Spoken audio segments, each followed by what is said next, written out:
be there, courtesy of Claudaddy Arcades. I bring it up because my wife was asking me what temperature it was tonight, and I was like, God, it's kind of a warm night. So I opened my phone, and she looked down at it, and she's like, oh, it's 79. And I'm like, oh, no, honey, that's in New Orleans. And because it was on, because I had New Orleans right now in New Orleans, it is 77 degrees. Okay. Clear conditions tonight, New Orleans, wind gusts up to 7 miles an hour, 77 degrees. Tomorrow it's going to be high of 89. No. Today was high of 80. Humidity. Yeah, and 77 in New Orleans is hot. All right, but then I come back over to Walnut Creek, California, and there it is, 76 degrees. Wow. And it was 93 here today, and it will be as low as 60. It's going to be like 85 in the city tomorrow, which stay safe out there. Like, I know that there's no AC in the city. I mean, it's brutal. I mean, it's, I know that people who are outside of the Bay Area roll their eyes, and they're right to do so. Like, I believe, in what way? I mean, because we're so spoiled with our weather. Complain about Bay Area weather. It's cold. You can't complain about the cold in Northern California, or you're a true douche. I get come that. on. Let's be honest about that. I'm with you on that, but people will complain. I think it's the heat that gets people rolling their eyes because it's starting to cool down for them pretty much everywhere else in the country. It's heating up for us. And I just quickly circled this on the game book from yesterday's football game. Yeah. That's a 72 degrees at kickoff there. San Francisco 49ers, Arizona Cardinals. That stadium was 3/4 full because it was going to be too hot. It was 72 degrees. Listen, we're talking about the UV. There was a morning layer. There was a marine layer in the morning. When I got there, I thought it was going to be kind of a foggy, cool game. And it was perfect. It was one of being a perfect game. But all people did. I mean, the Niners are wearing white at home, soft. And to be fair, I'm looking for every advantage. I'm looking at the fourth quarter of the game on the tape this morning, and every Cardinal has just completely sweated through every layer they have. So I'm like, you know what? Maybe they were onto something. Maybe that heat refraction was what they needed. But it is funny where it's like, oh, it's 72. We can't function. I mean, if it's not perfectly 66 degrees, like what could we possibly do? Meanwhile, in Texas, it's like 112 and 100%. I should have started the post game with the weather won this game for the Niners today. There's no doubt in my mind. I mean, you don't just come to Levi Stadium in September on the last day of summer and expect to win. There was a crucial decision that was made that swung this game in the Niners' favor, and it was when the schedule came out and they decided to put on white. The difference between wearing white and wearing red as far as heat and total energy expended was just enough to give the Niners the margin for victory they needed, which was just slight. It was a pick'em game until they went to the all whites, and then once they went to the all whites, they were home free. 2.5. The Niners kept their cool late in that game. Is it because they were the cooler team? We'll never really know. Yeah, exactly. All right. We're brought to you by Pig and a Pickle. Pig and a Pickle, the best barbecue in all of Northern California. Check them out. They're in Emeryville. They're in Corte Madera. They're open 7 days a week from 11 a.m. till 8 p.m. or until they run out. And they do run out, so get there early, get some brisket chili. We're also brought to you by Habas Law. We'll talk more about them in a bit. And the show and the season this year on the Krug Show, the entire Niner football season, is presented by Sleeper, and we'll do a Sleeper lineup coming up here momentarily. But let's jump right into the biggest story coming out of week 3, and that is Nick Bosa tore his right ACL, pretty much a non-contact situation in a pass rush. Just for whatever reason, it buckled on him. Too much torque for the ligament. It tore. He's second time in his life he's tore the right ACL. He also blew it out in high school. He blew out the left in 2020 at MetLife in week 2. Reported that. So this guy's blown out 3 ACLs, 2 on the right side, and he's the best player on the team. And the 49ers lose a clearly their best player, torn right ACL. He'll be back in 26. It's not life-threatening, but it is season-ending. The question is this, Dieter, before we get into where do the Niners go next? Right. Does this loss end I mean, the 49ers Super Bowl hopes. We know they're going to be a playoff caliber team because of the schedule, but were they a Super Bowl contender before Bosa went out? Are they a Super Bowl contender without Nick Bosa? They're certainly not a Super Bowl contender without Nick Bosa. I mean, definitely not. No. I think that we were just starting to be able to entertain reasonably the possibility that this team could be really feisty in the playoffs. They wouldn't go in as any sort of a favorite, even with a really good record, which, I mean, they're 3-0 by the skin of their chinny chin. Like they've sneaked a couple out, and that's a credit to them. I think that that's a great identity that they've developed, that they've been able to win 2 games with Mac Jones as their quarterback. Like, that's unbelievable. So this team clearly has some gumption to them. They got some belief in there. The schedule is very favorable. There's a lot of talent coming back with Purdy and Demarcus Robinson and Ayuk and Kittle and Malik Mustafa. Like, there's dudes coming back, but there will be more dudes who leave, and I don't know where that all evens out. It's simply impossible to replace Bosa under any circumstances. There's no trade that you can make reasonably that will get you a Nick Bosa. You can get somebody close. You'll spend more money than you ever wanted to, or more draft capital than you've ever wanted to get that player. But there is no Nick Bosa available to you, or someone of that, echelon. He's been holding up the defensive line in the same way that like a Trent Williams holds up the offensive line. Once you have him, everyone else can kind of do their jobs, even if they are limited players. A bunch of rookies, a bunch of guys who, you want to play in limited snaps. Now everybody has to take on more of a burden, and I'm not sure what that looks like, and it can't be all that encouraged. Does Bryce Huff look like the Bryce Huff we've seen in the first 3 games if Nick Bosa's not over there winning like every single damn rep? Probably not, but maybe, this is why they play the games. Yeah, I the Super Bowl always felt fanciful to me because it's always felt fanciful to the 49ers, who have had their attention solely on 2026 when we're talking about the front office. Everything's about 26, and it'd be great if good things happen to them in 25. That would only help them for 26 is sort of their internal logic on that. And now it really does become all about 26, and you just hope that you can get some real momentum going into that season, which they're hoping will be another Super Bowl contention year. When you have a stars and scrubs roster, you just cannot lose a bona fide, unquestioned top-tier star. You just can't. We can have an argument if Ayuk is one of those guys. He's certainly been down. I think the replacements have stepped in because they do have talent in the receiver room. But there's nothing. You can't recreate him in the aggregate. You can't do any of this stuff. It's like if George Kittle had gone down or if Purdy had gone down for the entire year. You just can't. Everything has to change, and they can still win a bunch of games, unquestionably. But when you get into the playoffs, I mean, you can ask the Detroit Lions last year. I know everyone got injured on that defense, but Aiden Hutchinson went down, and they just never were able to replace him. And when the moments got really tough and the cheese got really binding, they completely wet the bed. And it was still a good year for them, but Super Bowl contention was the goal for them coming into the year. I don't know if that's the goal for the Niners this year. In fact, I know internally they don't think it's the goal this year. But if anyone outside was starting to put that on them, or if anyone held those ideas for them, I think that they went with Nick Bosa's right knee. I hear what you're saying. I'll push back on the standpoint of, it's a league full of, there's 8 3-0 teams or 6 3-0 teams. Let's just say there's 8 or 10 Super Bowl contenders, even more than the 3-0 teams. Okay.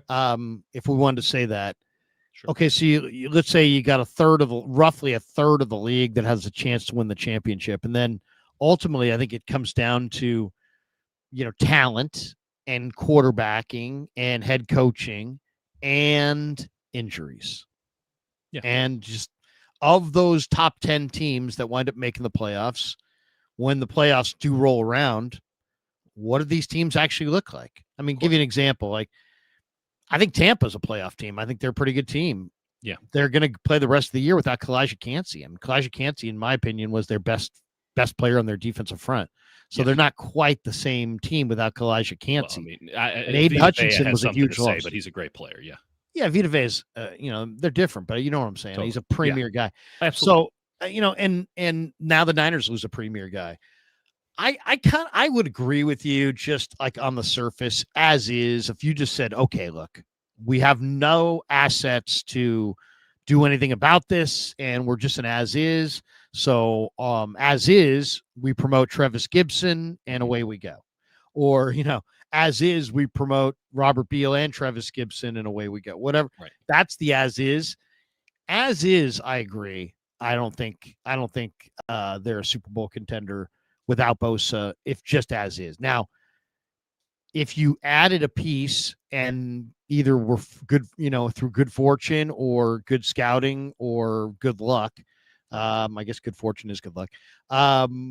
Maybe you land on the right addition and that guy plays really well. In that scenario, yeah, I think they probably could get there, but it's a conversation that I have to know what other, of the other contenders, what key players did they lose and what are they entering the playoffs with? Because,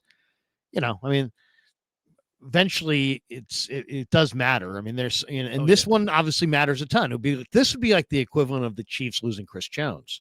I mean, it would just be a crushing blow, or the Eagles losing Jalen Carter.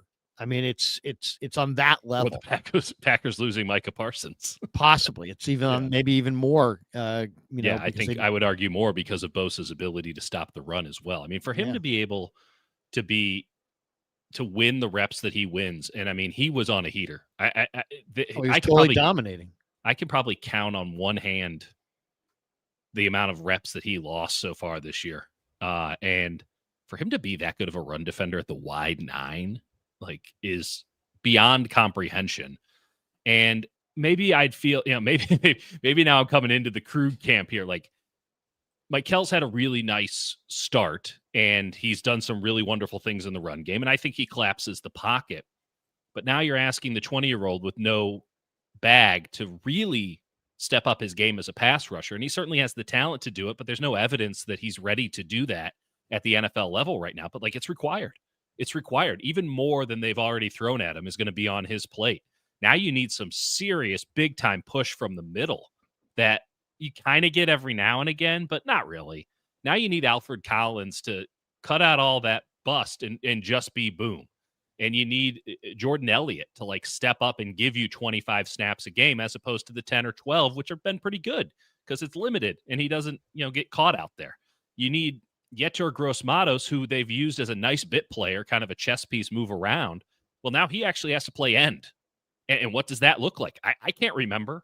I mean, he's a specter of a player. He doesn't practice. No one can remember what he does when he's on the field, but the coaches really like him. And then you kind of look at it from that perspective and you say oh, that's pretty good. But what happens now when there's more on him? And I really worry about what this means for the linebackers, where D. Winters and Fred Warner have been so exceptional. I don't think that they're going to get any worse, but I do think the situation is going to get tougher for them because you're going to get more guys coming to the second level. And that's one more guy that you have to beat on every rep fairly consistently, I'd imagine. I just charted the game yesterday. They had 12 pressures of Kyler Murray. And, pressures are subject. This was the NFL's opinion of what pressures are. They had 5 of those on the, 12 snaps that Bosa was on the field. I got the number right here. Apologies. Bosa was on the field for 14 snaps. They got 5 of those pressures when Bosa was on the field. They got 7 for the rest of the game. They played 66 defensive snaps. They got 7 pressures in the 52 that Bosa wasn't on the field. So that kind of goes, it's kind of an obvious thing. You're going to have less pressures when Nick Bosa's not on the field, but they really had to scheme those up as well. And so now you're in a situation, are you being predictable? Are you telling? And I do think that Robert Saleh's coordinated the bejesus out of this defense through the first 3 games, and he's just going to have to take it to another level too. It just puts so much on everybody else and the offense. So if this team's got it, they better start showing it immediately and it's great that they have 3 wins in the barn. That's huge because I think that they're going to need them down the stretch. Well, that's the other question. I mean, how do they see themselves? Do they see themselves? I mean, I know publicly they love to say they see themselves as a Super Bowl contender and they're off to a 3-0 start. But then they also, left themselves with a lot of unspent money that they could have added veteran players. So it's kind of like they were hedging a little bit. Let's find out how good our rookie class is. I think they just there were so many unknowns with all the young players they were introducing that I think it made more sense to give yourself flexibility to do stuff in the middle of the year as opposed to spending it all on a certain area and then winding up in camp realizing you're cutting good young players because of guys you signed. Right. They've done that in the past. So I think they were kind of leery of doing that. I actually think this potentially could still work out, but they're going to have to add, a piece or two. Now the question though is, what do you think they thought of themselves coming into this year based on, we know they're kind of a Super Bowl or bust mindset. The Yorks are. I mean, they're not thinking, when you've won 5 Lombardi trophies and you're desperate for yours post Eddie, and you know what I mean, it validates the entire family on every level. There's an intensity from the ownership that also you can feel when you're around the 49ers. And so that they're always thinking Super Bowl in this organization. They think big. Whether they can do it or not is another thing. But how do you think they saw themselves this year? Because they didn't spend like a team that expected to win. They almost spent like a team that wasn't sure what their hand of cards was and wanted to give themselves flexibility at the November 1st trade deadline. I mean, internally, they did not view themselves as a team that was going to compete for the Super Bowl. They viewed this as a bridge year, and they called it the Rams plan. They wanted to be the Rams, where we're going to get a bunch of young guys on defense. We're going to trust our great coaches. And hey, maybe it all comes together late in the year and we'll be feisty. And maybe that all works out and turns into a Super Bowl. But like, we're not expecting that like they expected it last year or the year before that, where they had the Avengers around Brock Purdy, or they still had, elite level talent, all pro level talent on the roster. Certainly they still have all pros. They paid those guys. But this year was about getting these young guys integrated, figuring out the NFL so that they had that foundation, that new baseline. And this is why Kyle kept talking about like 2019 or even 2017, right? Establishing that new baseline with these young guys they've had in the last 2 drafts so that, hey, now we're going. Now we're going in 26 and beyond. Now we're actually competing. We're going in with the intent of not just winning games, but winning titles. And so I know that internally they were not thinking Super Bowl. They were thinking this is a bridge year. And that doesn't mean it was supposed to be a bad year. They already got that out of the way last year. But it wasn't. It was, let's make the playoffs. Let's see what we can do once we get in. And it was going to be this sort of big macro sense of what the season is. And that all of that still applies. All of that still applies. The only bubble that's been burst is the one that they've been inflating for the first 3 weeks that make you think like, damn, they're way ahead of schedule. Like that Rams plan is all about, hey, second half of the year, these young guys, they'll have figured out the NFL game by then. And now that defense can really hold its own. And the offense, which was so great to begin the year, and this was sort of the rubric that they had in their heads, that offense that was so great in the year, now that's paired with a good defense. Now we're the team that no one wants to face going into the playoffs. Again, the Rams plan. This is how the Rams did it after their 5-win season a couple of years ago. But when this defense comes out of the gate and looks that good, and then backs it up, and then now backs it up again in the third game, even without Bosa for but 14 snaps, very difficult to make the argument that this team needs to like build towards something. That was a very high floor that they set. And now you're thinking really highfalutin thoughts when we're talking about the ceiling. Like, where will this team be in week 17, week 18? They could be one of the best defenses in the NFL. And we know that the offense with all the players that are coming into the fold should really be there. So that's the only bubble that's been burst. It's just, again, you built an entire roster around rookies and like 5 or 6 veteran guys. And one of those because those are the very best of the veterans that you have. And one of those veteran guys is out, and he was the linchpin of a lot of things they were doing defensively. So, listen, they have an opportunity to reinflate that balloon, but all the air has come out of that Super Bowl balloon that they just started inflating in week 1. As for the 2026 plan, that stays strong. I don't see any reason to back off it. But it is frustrating because it really did feel like they were building towards something that could have been greater than what they initially expected. In this whole conversation around the 49ers, you can chase it from behind and just react to everything, or you can take the lead and kind of lead the discussion. And I think that's what I'd like to do here. Let's advance this a little bit. I think we're both in agreement. 49ers are a good football team and has a lot of strengths, and they're off to a good start, and there's a lot to be excited about. For sure. But they're losing Nick Bosa does take them off of that Super Bowl trajectory, and it's a trajectory that they have no interest in being taken off of. So let's talk about what could be done to add something of significance to this mix. I was on this morning on KNBR with Greg Papa, the voice of the 49ers, and he was asking me, suggesting that Trey Hendrickson should be a target of theirs. At that point, I just really heard the news that Bosa was out, and I couldn't really give him or anybody really any good breakdown on what was out there or what, I would do or what options they have. Mm-hmm. But basically, you have your internal options: Robert Beal Jr. and Trevis Gibson. Gibson's had one good season as a sack master. He had 7.5 sacks. That's a good number. Beal is looks like a ton and doesn't play like a ton, and they haven't been able to get it out of him. He's big and fast and athletic, and we're talking about 6'4", 260, super athletic, and 4.5, sub 4.5 speed. We're talking about 4.45, 4.48, something like that off the edge at 260 pounds. He's one of the greatest athletes on the team. He's a force on special teams when he's that's how they utilize him. But can they coach him up and get anything out of him? Can they get anything out of Trevis Gibson? Those are the internal options. So that's the internal. Then there's free agents. And I saw the list. It's Carl Lawson, John Kaminsky, Shaq Barrett, Jerry Hughes, who's 37, and DeMarcus Walker. So those are the 5 options. Nobody, Carl Lawson I liked back in the days. That was a couple of ACLs ago. Yeah. And Shaq Barrett was good when they won the Super Bowl, but that's probably when he was good last. And Kaminsky is probably not, is going to look very stiff after Nick Bosa.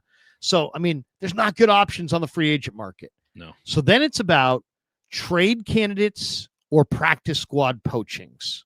All right, and that's really what we're looking at. A practice squad poaching we're going to be in the same situation, right? Like, you're not getting somebody off a practice squad that's coming close to Nick Bosa replacement, Of course, but you're really just looking to who do you got an organization full of guys who have football conviction, right? Mm-hmm. You got guys who coached for a long time. You got guys who played. You got guys who scouted. Somebody's got to have a good conviction about some of these trade candidates and some of these practice squad guys. I'm going to give you the list, and I'll tell you what I think. Sure. And I'm sure you have some thoughts. Yeah. So here are the trade candidates. And there may be more than this, but these are the trade candidates as I see them. Trey Hendrickson in Cincinnati, 1 year, just signed a 1-year deal, free agent at the end of the year. I can't see the Niners paying him next year. So but a 1-year rental in some ways, you could argue in some ways he'd be an upgrade from Nick Bosa. Based on the last couple of years, he's had 35 sacks over the last couple of years. So he's a great talent, and he's in his prime. Trey Hendrickson is the move that says we are absolutely in this thing to win it. Right. That's the move that speaks loudly, but it's also a move that's going to be prohibitive as far as compensation. I saw Coach Yak suggest a 3rd and a 4th. Think again. Think again. If you could get him for a 3rd and a 4th, I'll give you the 4th. Come on. Seriously, the fan base would donate those picks. Are you? 3rd and a 4th. Oh yeah, that's just. But don't even ask us for a second. We couldn't possibly give up a second. Trey Hendrickson's going to cost a 1st for sure. First, they're not going to. This is my issue. Like no one can disagree that Trey Hendrickson is the number 1 target and the guy they should. But when you're thinking about 26, and your entire ethos of the organization up front is we have to build the foundation for the future. We have to get younger. We have to do all this stuff. Yes, the clear and present danger is falling off, but I think they would view it as more of a dire circumstance if they were to trade a 1st or even a 2nd round pick in the next year's draft. So guys like Trey Hendrickson just aren't on the board for them. I would agree normally, but I do think to stay current on the Niners, they have a quarterback now in Mac Jones that I think they probably will be able to get a day 2 pick for if they want to trade him based on what I've seen from him. And if he continues to play well, he's on the books next year for $7 million. That's cheap for a starting quarterback. No Somebody may give you a day 2 pick for him. So if you felt like you had an extra day 2 pick there and you could trade a day 2 pick for Hendrickson, maybe that would be their thinking. But he's the most expensive guy. Now, yeah. That's the most expensive one. And I don't want to say that's lazy to say that because it's a great idea, but it's the easiest one, right? Totally. Get Trey Hendrickson. Oh, of course. Duh. Why didn't we think of that? Okay, so let's dig a little deeper. The one guy who actually can make the argument that he's in the caliber. It's like, yeah, just go get that guy. I mean, go get that good guy. Move. Great move. Exactly. Go do a great move. So Trey Hendrickson would be the obvious one. And if you can get him, God bless you. Yeah. But let me give you some other names, and then we can talk about who you like out of this group. Sure. And I'll just read out the names, and we can talk about them all or whatever ones you want in a minute. Here they are. New Orleans has both Cam Jordan and Carl Granderson. The New York Giants have both Brian Burns and Kayvon Thibodeau. I'm looking at mostly teams that are going to be bad. I'm not even thinking about, because guess what? People will say, oh, get this guy from a winning team. If you call a winning team and say you want one of their best players, they hate you forever. Yeah. You know, you're not going to be like, no, give us yours. You're the one who's looking for help. Right. We're going to beat you like next you're week. You're the desperate team. Right. And they get insulted. And so you're only bad teams are going to be considered here. Totally. So Kayvon Thibodeau, Brian Burns, New York Giants, Carl Granderson, Cam Jordan, Saints, Thomas Incoom from Carolina, who's on their bench, but he's had a good preseason, sacking the quarterback. Arden Key from Tennessee, who was here before, can play a little inside, a little outside. Trayvon Walker from Jacksonville, who I think they didn't pick up the 5th-year option. So he, who knows, he could be available. Yeah. Jalen Phillips from Miami. When he's healthy, he's a very good edge rusher. And obviously they're going nowhere. Michael Clemens and Will McDonald from the Jets, because you've got to think Jets about every pick with the Niners, because clearly they're listening to Robert Saleh a lot on these recommendations. And he drafted Will McDonald, who played with Brock Purdy at Iowa State. And Michael Clemens, in a lot of ways, is the physical prototype of exactly the defensive end that they would want if they could paint one out of Texas A&M. He's a little nasty. He's 6'4", 270. He's an edge setter like a Bosa as far as that goes. He's a very good edge setter. He's not Bosa, of course. Right. But Clemens is the same size as Bosa. Okay. Yeah. Then there's Joseph Osai from Cincinnati. And there's Derek Barnett and Darrell Taylor from Houston. Barnett's a little long in the tooth, and Taylor's hurt right now, but both those guys are options. So that's the list of what I would say the trade target list of those guys. I mean, there's a number of interesting guys there. What do you think? I mean, there's some guys there that could absolutely help the Niners. What do you like? Burns, Phillips, Walker, McDonald, and Clemens are the names that pop off there. That you like, yeah. Now, I haven't looked at Brian Burns' contract. I imagine they're in the 2nd year of that. So they're probably able to wiggle out of it at the end of the year. Burns is going to hurt you on the cap. Yeah, but they got a lot of cap room. Yeah, they do. They do. And it probably won't cost that much cash. Walker is a really fun concept. Trayvon Walker. First pick in the draft over Aiden Hutchinson. Thank you, Trent Baalke. You know what, really? I like Aiden Hutchinson, Lowry, but I love Trayvon Walker.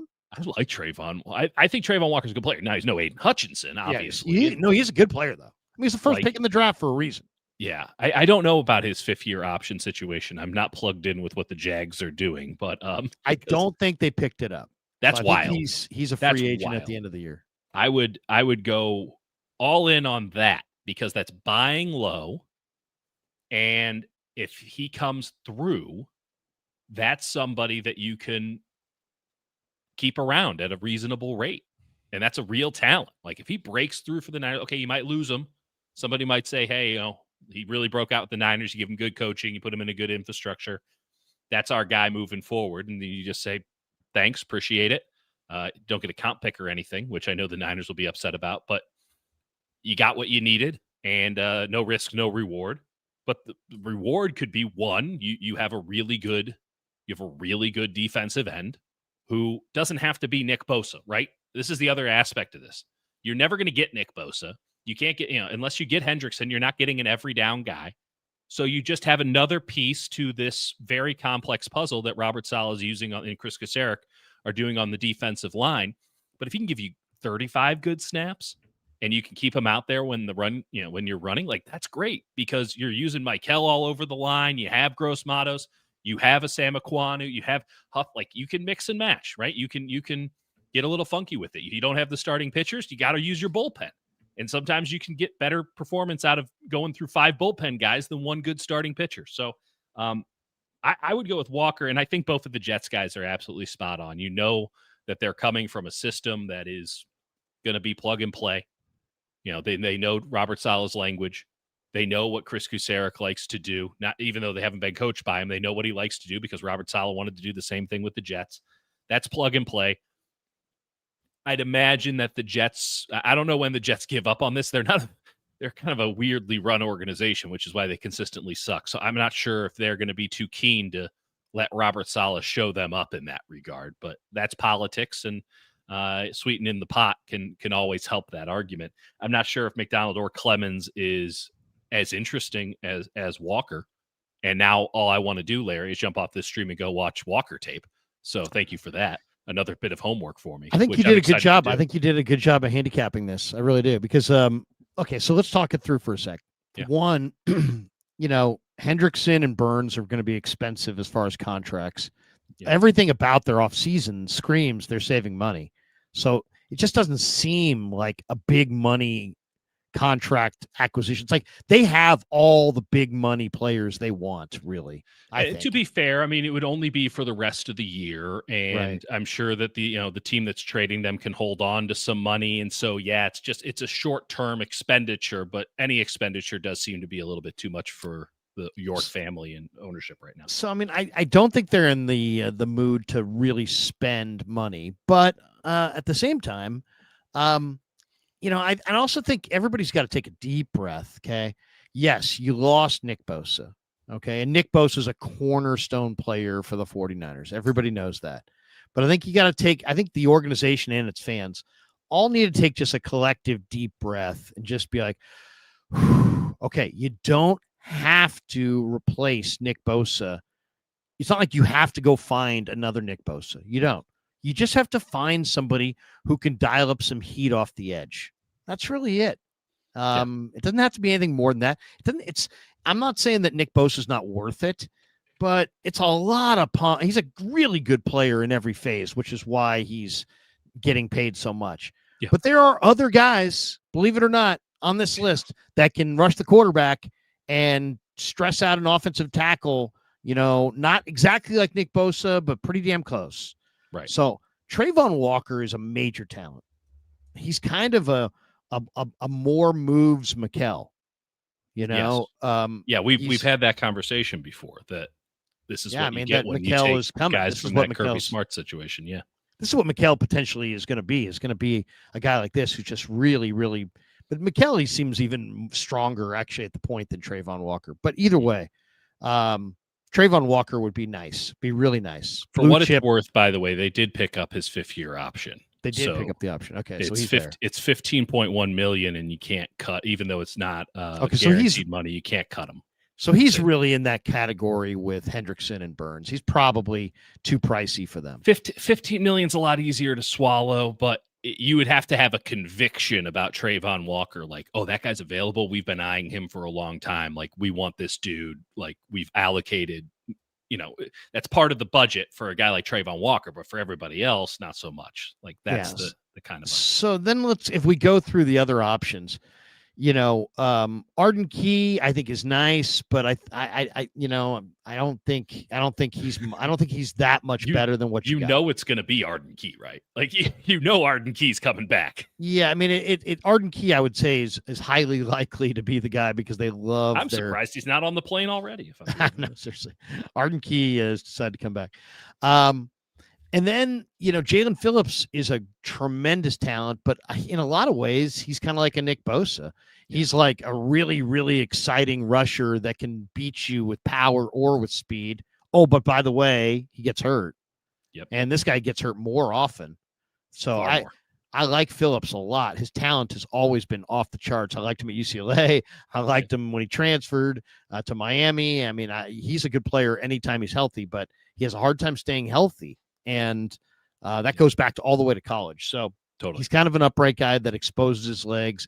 Any kind of low blocks, he's slow to react to it. He's gotten chopped a million times, and he gets hurt. He's a 6'5" guy with a long frame, and he gets swallowed up in the run game. Even though he's big and got a big body, he's much more of a finesse edge rush. He's narrow. Yeah, he's a narrow pass rusher. By the way, so is Will McDonald. It's unbelievable how that guy gets anywhere. I mean, he weighs nothing, but Will McDonald's like 240, but Will McDonald is a much better athlete. A stronger somehow. Will McDonald is like a Mr. Olympia. I mean, he's just he's got spin moves and all kinds of balance and explosiveness. I think if I was looking at this list, I think I would try to get both those guys from the Jets. Just say, you know what? You're not going to be able to replace Nick with one guy, but how about Will McDonald and Michael Clemens for a 4th-round pick? Or how about Will McDonald and Michael Clemens for a 3rd-round pick? Yeah. If they want to squeeze you. But, I mean, I don't think the Niners are going to be operating from strength, so I think they're going to wind up paying through the nose. But that's the direction I would go. Will McDonald would be an incredible speed rusher. Clemens would be a great first and second down run defender.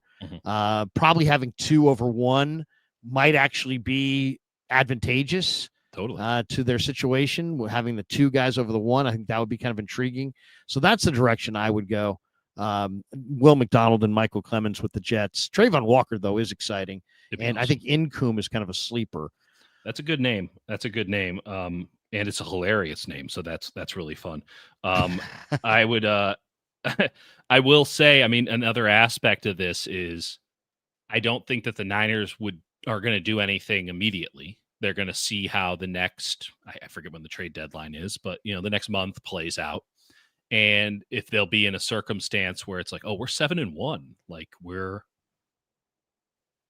we got to go. Like, this is our chance. Like, we're really good. And we're one Nick Bosa or one, pass rusher away from feeling like we're the team to beat in the NFC. That's a circumstance that could very well happen.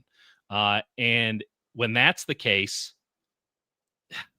do they pony up? The issue is when you wait that long, now you're in competition, and there might be more names that come into play, right? Guys get injured and teams start fading, and now another defensive end that we're not talking about today looks like he's a more viable trade candidate. But like every team, again, I keep going back to the reliever analogy because I'm very narrow-brained, but every team, like at the trade deadline in baseball, every team's looking for a really good reliever or 2. You can never have enough good arms in your bullpen. What's every team looking for come trade deadline in the NFL? Like, no, you're not. Yes, do they all want an offensive lineman or this? No, what they really want is somebody at defensive end, because defensive end is typically plug and play. Right. You don't need more than a week to just get in there and figure it out. You could sign a guy off the street and start him on Sunday. It won't go great, but you can do it. And every team's looking for, that impact defensive end, that guy that you can give 15 snaps a game, and he might be the difference in the contest, especially a big contest or a playoff contest. So the price is just going to go up. And I think that the Niners have a pretty low threshold for what they're willing to give up in draft pick compensation, which brings us back to Arden Key. You say that you should get both of these Jets guys because 2 is better than 1, and I agree with you on that. But you're already counting. 1 is Arden Key, so who fits well with Arden Key, Larry? The Niners will bring back Arden Key. The 7, all roads lead back to Arden Key. I like Arden Key. That 7th round pick is already burning a hole in the Titans' pocket. Arden Key was a blue chip recruit coming out of high school. Unbelievable Clemson player too. Yeah, I mean, he's 3 overall pick. I remember when the Raiders took him. He was considered going into his final year in college. He was considered to be a top of the first round kind of a guy. It didn't happen for him, but he's had a nice NFL career, and he was good in San Francisco. And he's a good interior rusher. He might be better as an interior rusher though than as an edge rusher. Mm-hmm. All right, let's go to the best players that are available, because those guys those are trades, and we went free agents, we went in-house. Let's go practice squad. And so I did the exercise for you, so you don't have to do it. I appreciate that. And I knew you would. I knew I would. And I thought about looking this up, and I go, Larry's already got this. We're good. This is what I'm made for. All right, this is why I'm here. Okay. If I need a dude who knows dudes on practice squads, I go to Larry Krueger. Right. He's the practice squad whisperer. Seriously. I mean, the phone rings late at night, I'm just joking. All right, here we go. This is what I scoured the practice squad. What I'm looking for is just who could give you some rush up front. Right. And, and I wasn't expecting to find much, but I was surprised by what I found. Mm-hmm. Okay. I really was shocked to find any talent at all on the practice squad, but this is the list. Okay. And they're all, Andre Carter, formerly of Army, 6'6", about 255. He's on Detroit's practice squad. Really tall, angular guy, not a great run defender, not a great bulk, but pretty good pass rusher. Kind of not a lot of moves though, but was a pretty good player at Army. Khalid Kareem, former Notre Dame defensive end on Atlanta's practice squad. Not the greatest, but not the worst. Yeah. I'm going worst to first. Eric Watts on the Jets practice squad. Okay. He's kind of an interesting name. Yeah. Ethan Downs, who played at Oklahoma, is on Kansas City's practice squad. And he's got a good practice squad. Yeah, they do. They do. And Brett Veach cares about his practice squad. It's funny how that works. Yeah. No, seriously. He really does. We had this conversation last week. It's like, who are the two best teams if you were to say functionally in the NFL in roster? It's like, Eagles and Chiefs, the teams that played in the Super Bowl. It's like, which two teams care most about their practice squad? Eagles and Chiefs. Yeah. Maybe Baltimore too. Starting to think that might be a connection. Ali Gay is on the LSU defensive end, is on Tennessee's practice squad.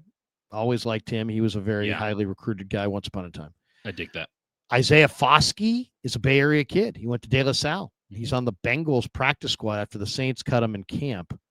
Foskey's not old. He came to the Niners local pro day once upon a time. He would love to be a Niner. Yeah. Okay, so those are the guys that are on the list that I don't like. Okay. Now here are the guys that are on the list that I do like. I don't know if you've seen this guy. This guy's a real sleeper.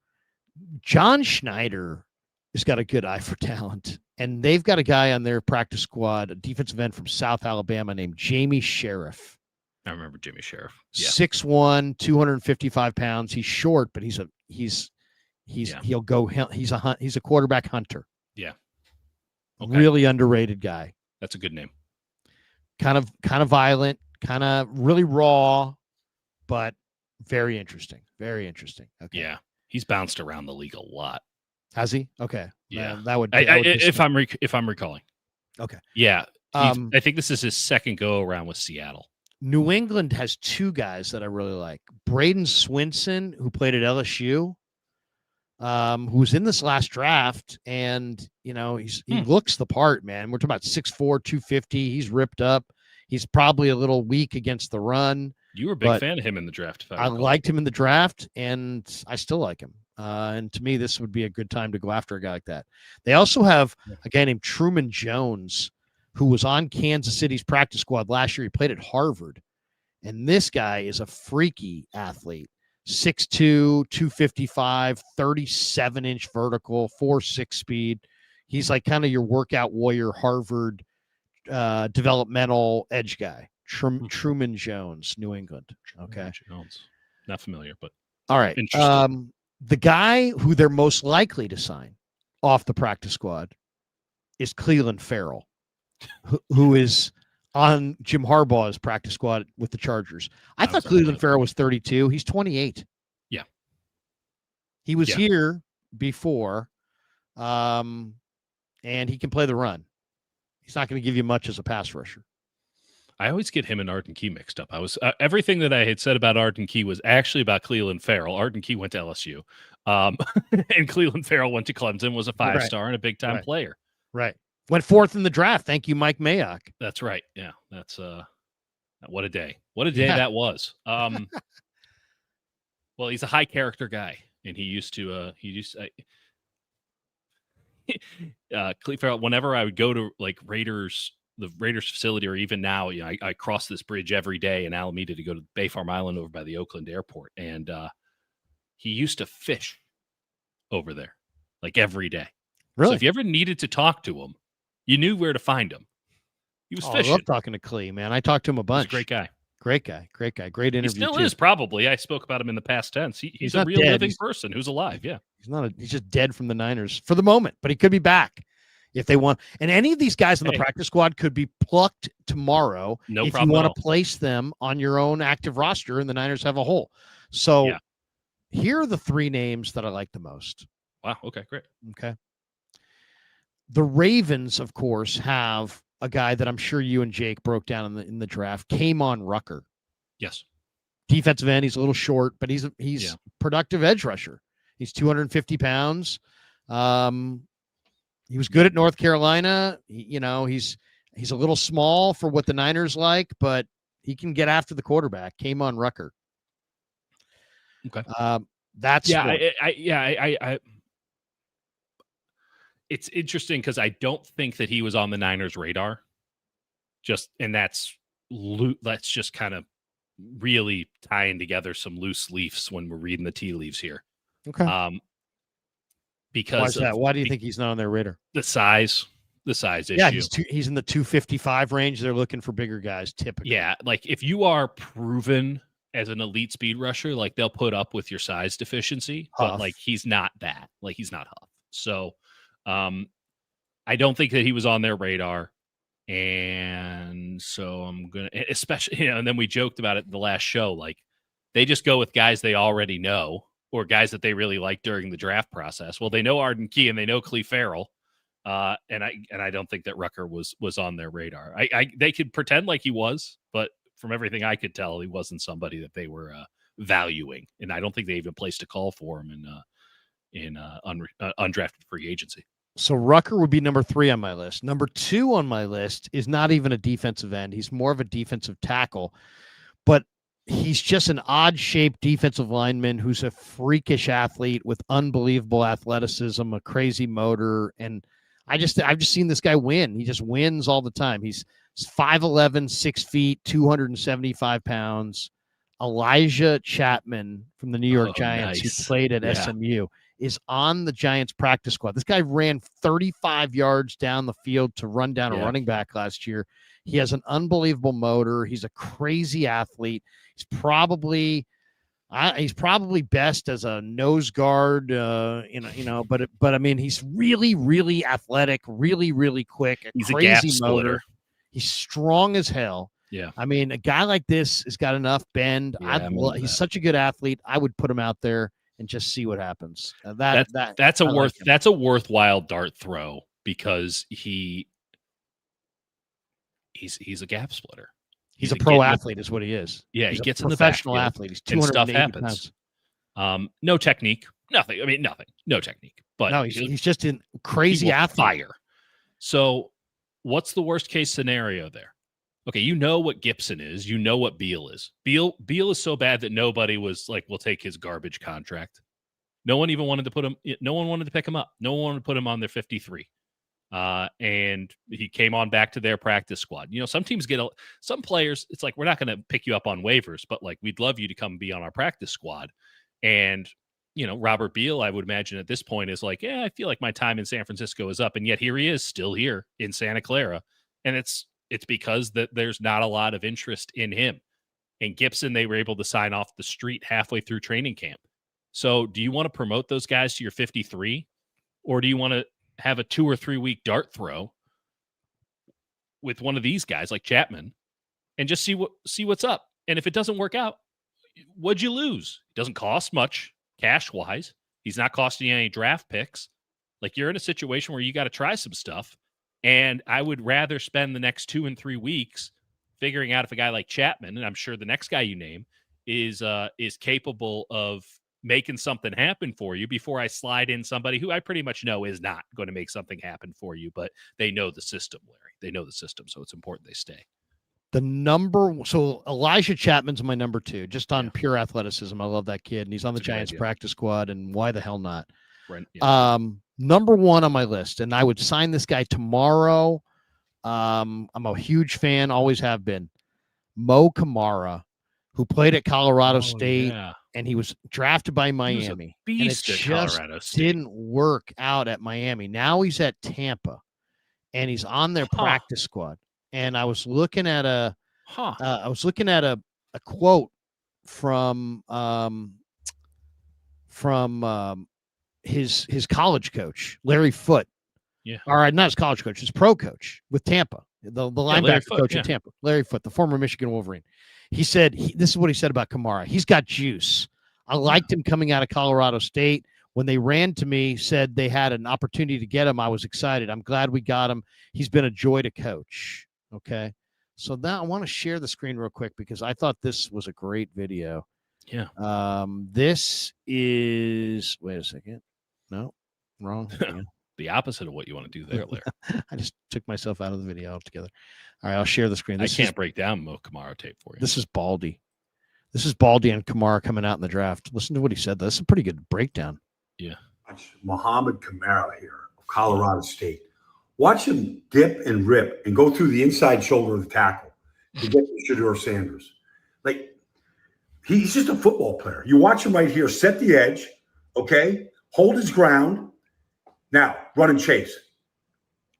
He runs, well, 6'1.5", 248 pounds, like ran in the 4.5s.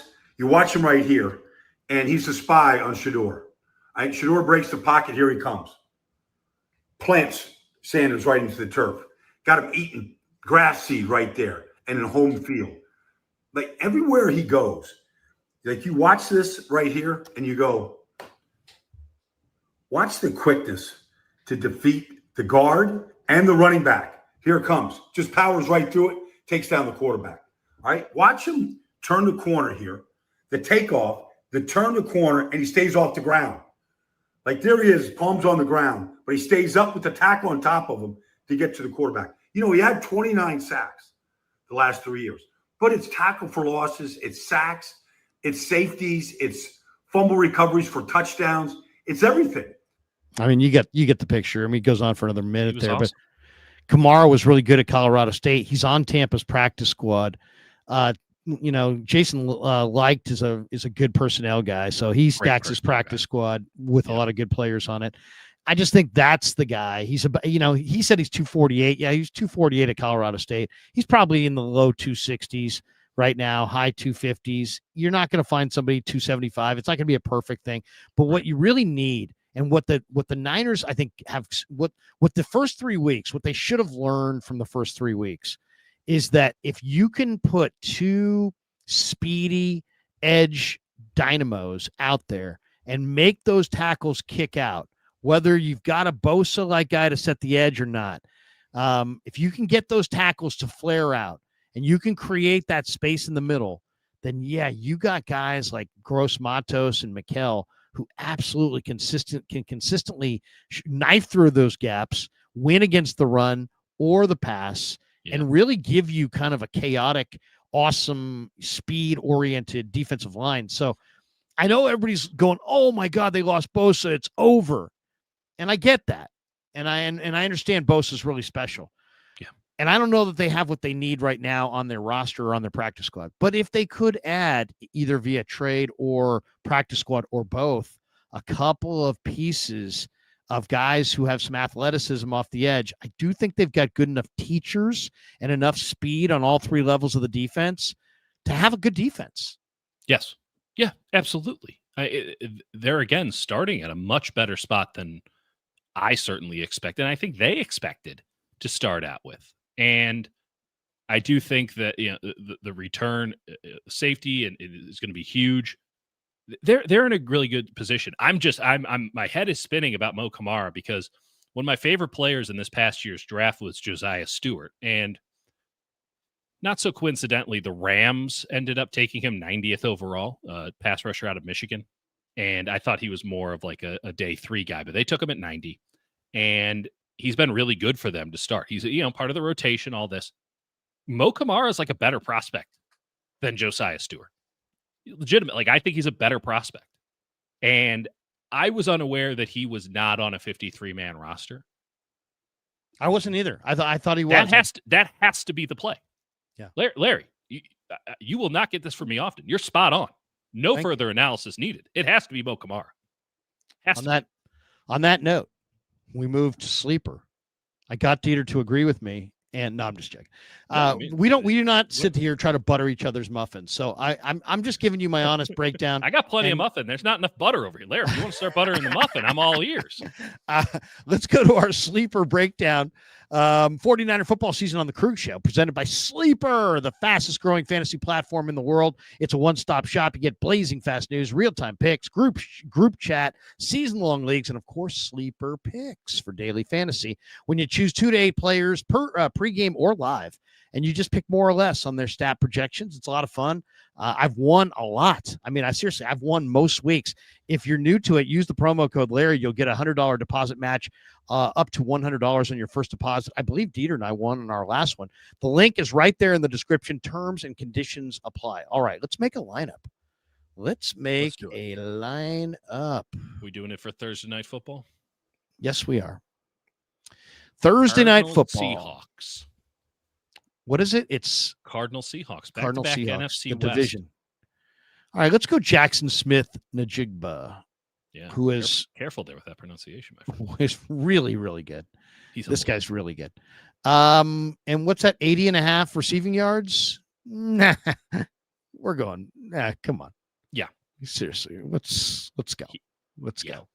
I mean, do I need to provide the analysis about how they're moving him around the formation and how that's created him being the first read on almost every play? No, but I did. Yeah, no, he's good. All right, let's go to another guy. You pick. Trey Benson, the running back. No, not him. No, yes, Trey Benson, who's now, based on what I saw this weekend, the primary back. I like receiving yards. Receiving yards. Is that? Oh, that's that one. 20.5 receiving yards. Did they throw him the ball? Well, they throw anybody who's anywhere near Kyler Murray at about 3 seconds after the play of the ball because Kyler doesn't push the ball downfield unless the window is about 15 yards wide. They threw the ball to Connor a lot on Sunday. Then Connor got injured. And then they do have DeMercado as their third down back, but Benson is going to be just the Connor replacement. He's going to get 25. It might be on like 7, 9, 12 catches, but he'll get the 20.5 over. All right. Let's go with it.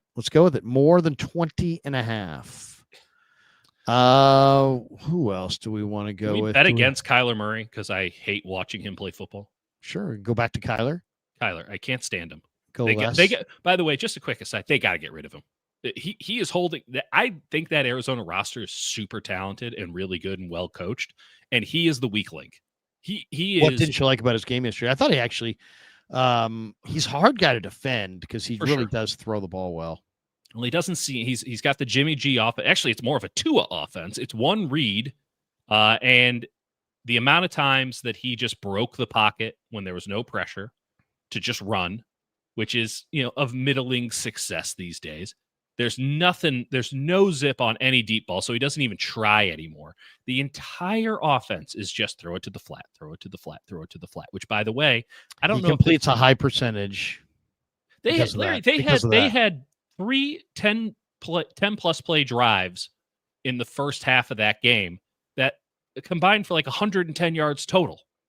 They had like 30 plays for like 110 yards. It's dink and dunk to the utmost degree. Again, Tua's doing it behind the line of scrimmage. He's doing it 1 yard past the line of scrimmage. It's the same shit. It's so annoying to watch. He's the weak link, and he missed so many open windows because he just can't see it. He's awful. I hate watching him.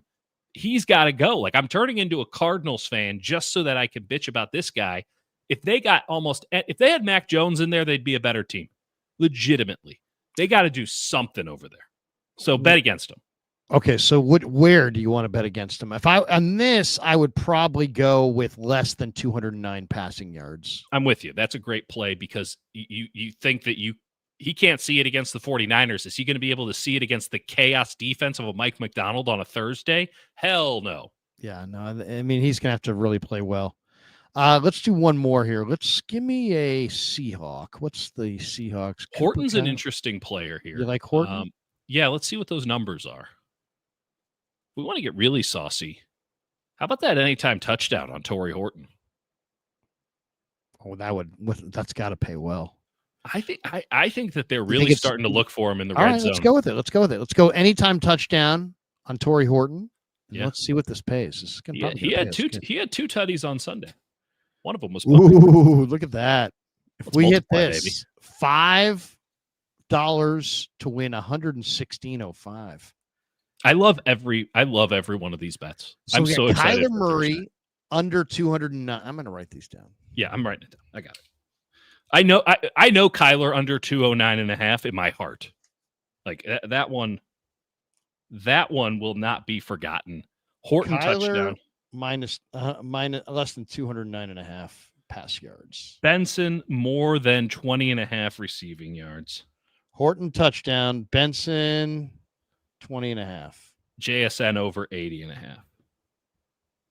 More than. Yep, more than. There we go. Larry, this is the greatest ticket I've ever seen assembled. If we go 5 for 5, we win 116.05. Hell yeah. That's pretty good. And look at that free cancellation as well for the next 4 minutes and 11 seconds. Look at that. Big thanks to Sleeper. Remember, use code Larry for 100% deposit match up to $100. It's a lot of fun. The link's right in the description. Terms apply. Help support the show and get you rolling on the #1 sports app, Sleeper. Big fan of Sleeper. Thank you, Sleeper. Me and all my friends use Sleeper. I love Sleeper. It's factually true because we're in a fantasy football league on Sleeper together. I love Sleeper more than I love anything else in this world. Well, the Krug Show. Have priorities. Insane amount of confidence from both of you. This is going to be the one time where it doesn't work out. But I'll say this. There's going to be more confidence in this one because we've seen both of these teams play. We're very familiar with these teams. I can break down both of these teams. Like when you're like, Dieter, Titans and Jaguars. And I'm like, okay. What did Boomer say on NFL Primetime? That's about my deep level of analysis there. Meanwhile, I'm like, let's talk about the tight fronts that they're going to be running. Let's talk about Jackson Smith and Jigba in the first read on a Florida concept. Like I can talk that stuff. It's still bullshit, but I can still talk it. We are an hour and 3 minutes in.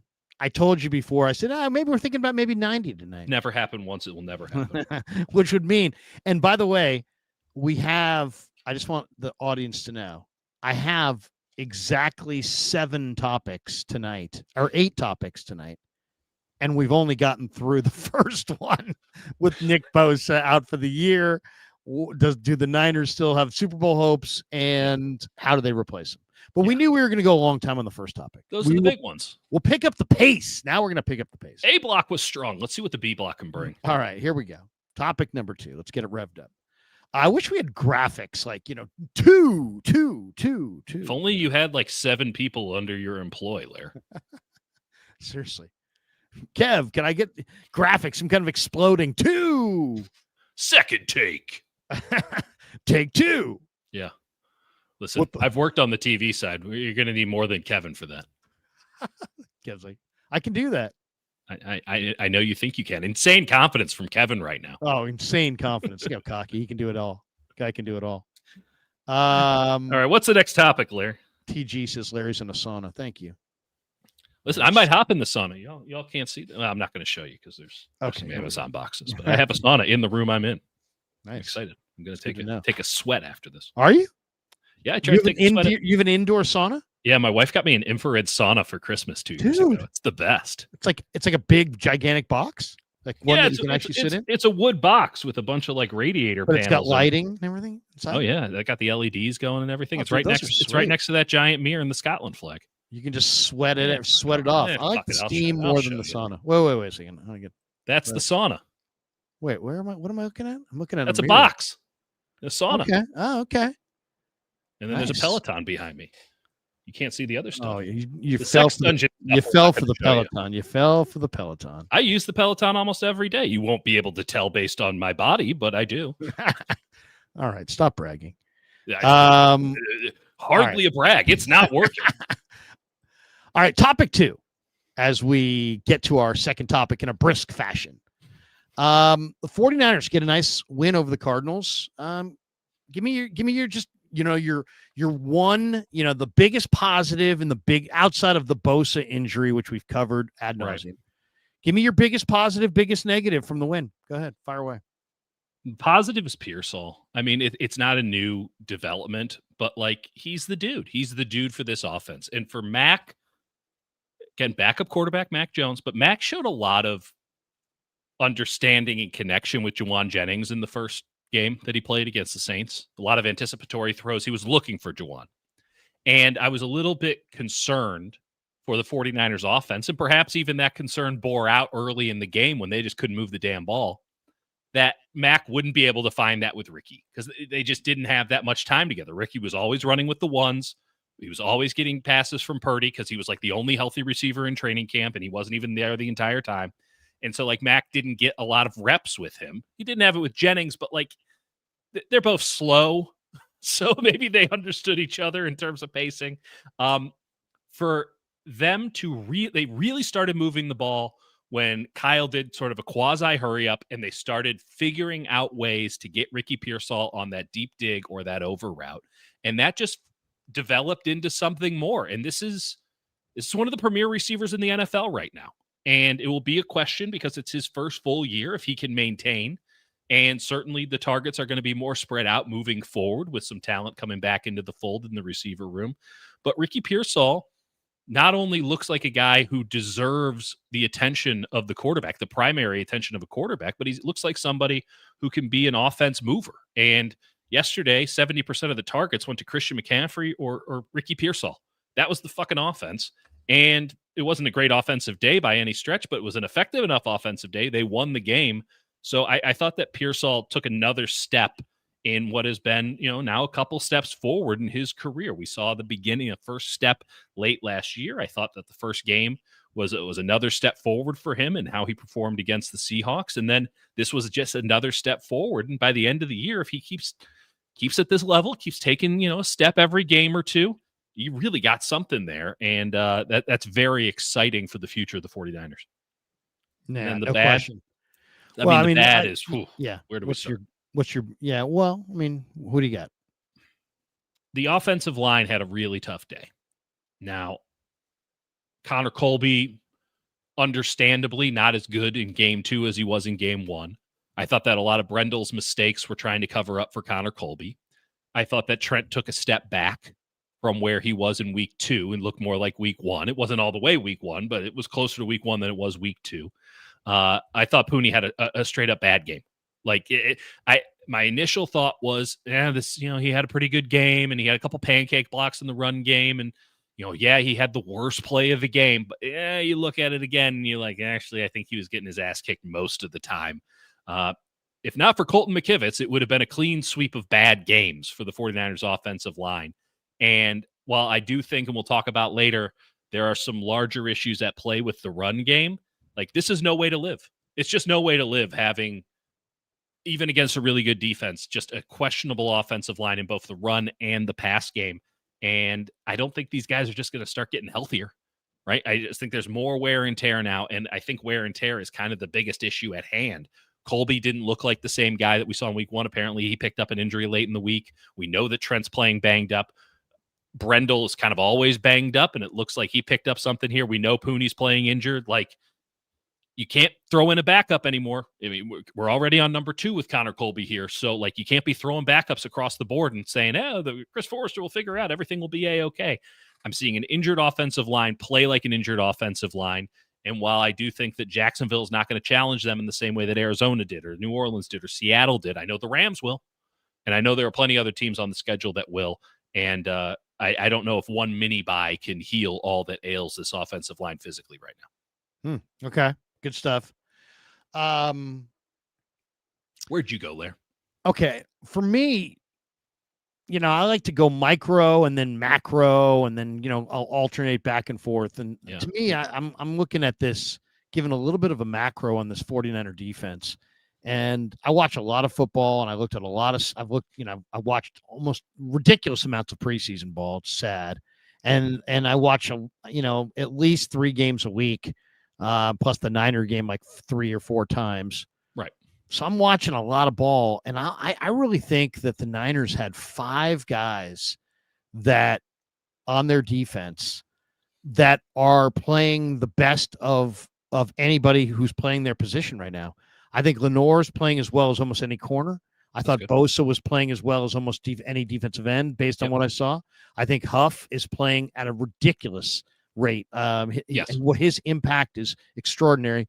And Fred Warner and D Winters are both playing like all-pro linebackers, flying around with instincts, with speed, attacking what they see, dominating the second level. And it reminds me of Bowman and Willis, and it reminds me of Fred and Dre. And it also reminds me is that we hadn't really seen Fred and Dre operating together at a high rate, for a long time.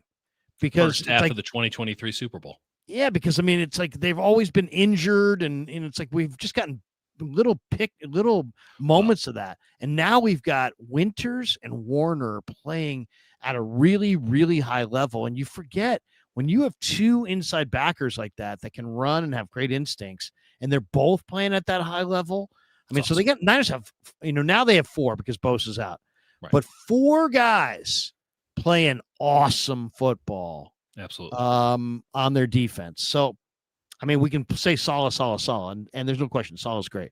But don't forget that Huff, Warner, Winters, and Lenore are playing really close to almost perfect football right now. Yes. So I love that. That's the positive. The negative is, and I don't even know who to blame, if it's Shanahan, if it's the mindset, if it's Juice, if it's Brendel, if it's CMC.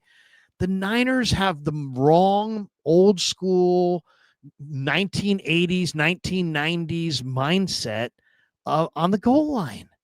Get with the analytics crowd. Come aboard. You listen. I gotta think their analytics people are not advising them to do what they do inside the 5 and in the low red zone. The Eagles are going to be better than you, even if you're better than them, even if you have better talent. If they can run the ball in the low red zone and push in the low red zone, and you have to pass on 4th and 1 from the 1, if you have to pass on 4th and 1 from the 1 and they can push, there's almost no way that you could beat them without really just a lot of good fortune and lucky bounces. Yeah, you're playing on a longer field than them. And you're not executing in the money area. In the red zone. The 49ers were a top 10 defense last year and in yards, and they were a bottom 3rd defense in points allowed because they were horseshit in the red zone. And they weren't good defensively in the red zone. I think they'll be better this year, but they were really bad offensively in the red zone, and they easily just kind of pointed to, well, we didn't have Christian. Okay, but that's a little too convenient. You can't run the ball in the low red zone. You have one of the best backs in football. You have a center that you proclaim that you love, that you've told me over and over again is really good.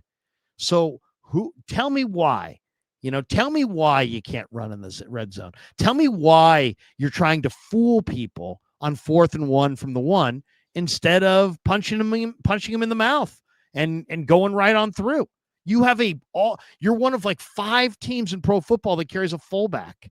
He's an all-pro player. You're paying him multi-millions of dollars a year. You have a multi-million-dollar a year fullback. You have one of the best running backs in the game. Yeah. Right? Absolutely. You claim to love this center. So why can't you run? Why are you not even trying to run? I'm tired of Shanahan coaching around the weaknesses of his football team. I won't play football and let the chips fall. Stop trying to fool everybody. They got out of the huddle with 6 seconds on the clock. Right. There was 4 seconds on the clock when they got to the line of scrimmage. They rushed to get that off. You're going to rush to get off a 4th and goal play from the 1 when you have timeouts to have a pass play? I mean, that's just horrible. They have to do better in the red zone. They have to change their mindset from the 80s, 90s. run to set. I mean, we're going to fool them. Run the ball. And if you can't run the ball, then you got to figure out why you can't run the ball. I mean, I think that they knew that their offensive line wasn't getting any push. They couldn't run the ball no matter where they were on the field. They haven't been able to run the ball all year, but Right. they claim it's because they're going against two shell defenses. Yeah, it doesn't make any sense. I do think that there's a different thing, like the concept. Oh, two shell. That's why defense, they don't get explosive runs, is what they're saying. Oh well, they're not getting even regular runs. So it's I mean, McCaffrey is making mountains out of molehills here with what he's getting blocked. I'll say that that rationale kind of lends itself to my offensive line argument, but I'll add one more thing on it. If you are going to go the route of we're going to trick you, how about you do something cooler than what you're doing? Like maybe don't run the basic day one install plays as your misdirections. So today we saw the Lions run a fullback option. Saw that. With Amon-Ra St. Brown lined up as in the they used a Michigan I formation, or I'm sorry, a Maryland I formation today, which was badass. But it was a really effective way to quickly get to the edge. Correct. And here's the wildest part. Here's the wildest part of that. I know the 49ers have that play in their arsenal because I've seen them run that play. They were in Chicago and they ran the fullback option with Kyle Juszczyk, and it worked wonderfully. It was an unbelievably good play. Now, I can remember they were in Chicago so many times over the years, which is just a weird quirk of the scheduling in third and fourth place and all that nonsense. But I know they have that play. Run that play. Where's your creative stuff? Where's your cool 2-point conversion plays? That's what you should. If you don't think you could run it, okay. Larry disagrees. I think we all disagree. If you can run it, you can run it. But if you don't think you can run it, that's fine. Where's your cool shit? Where's your cool shit? They don't have that. That's my bigger concern. They don't have the kind of creativity. Everything is a play that was set up by the other play. And Kyle even explained this. Why'd you run that weird play where Christian McCaffrey still has Wilson's, number 2 embedded in his chest? It's like, oh, you didn't think. So Kyle goes, well, we thought that play was going to be there because of the way that we had done the play before. Everything is about, I ran this play to set up that play. That's Kyle's entire mindset.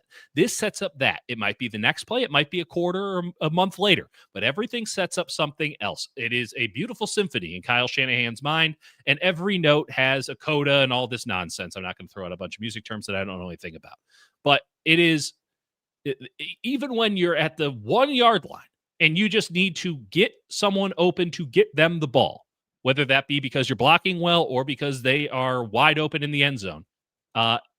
You're still thinking about, oh, that play set up this play, and that's why they're running to the line of scrimmage.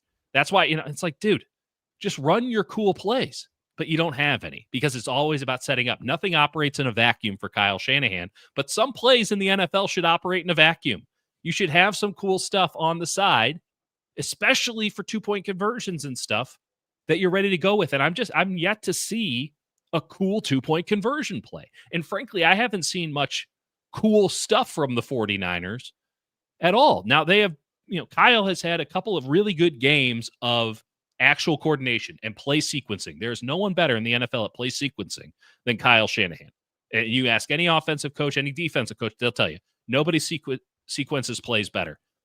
But he doesn't have the cool stuff. And that is, I don't know if that's a separating point between him and other coordinators in the NFL when it comes to greatness, but it is certainly a point of differentiation between him and, like the Ben Johnson, who has a lot of cool stuff. And apparently John Morton stole a bunch of his cool stuff there are teams that do cool stuff. And I'm not saying do it just because I want to see cool stuff. It would be useful for this team, which you clearly don't think has the personnel in place on the field to execute what it is you want to execute. So you're rushing into stuff. So I would hope if Kyle does have a little notebook full of the really funky stuff, that he gets it out and he starts using it because it can be used. I agree. One of the big questions I have is about the usage of Christian McCaffrey. Yeah. So, if you asked me at the beginning of the year, hey, man, they got 2 backs, and what do you think? They got 2 starting backs. What would you think for? I'm like, well, I know Kyle likes to use Christian a lot, but you got 2 starting running backs, so I think it's going to be I think it would be like maybe a 60-40 split, maybe 65-35. Maybe certain days would be like maybe 70-30.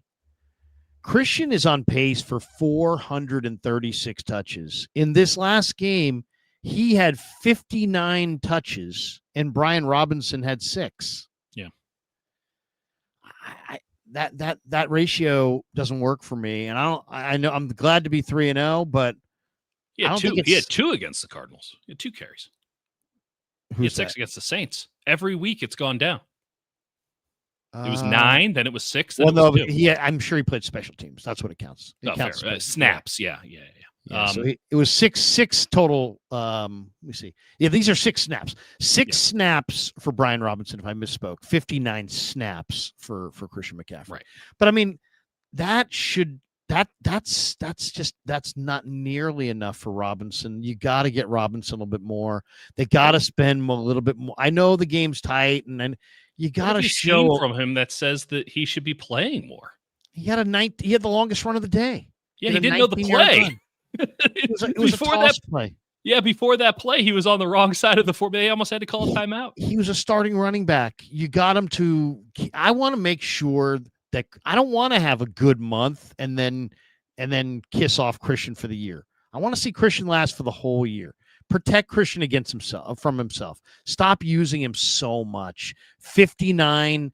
That's just not. You're not going to be able to keep this pace up. No. And I know you got other guys coming back, and you're trying to get through these games and win when you can win. And this, but I mean, what the heck? What's Brian Robinson supposed to think? This guy was a pretty good running back, and he's not really getting any opportunities to run the ball. I want to see him get more. Good. He's not good. Well, we're not going to find out if we don't play him. I mean, this guy. Washington told you they traded him and they gave up money. I mean, he's not good, and he can't do what the Niners need their running back to do.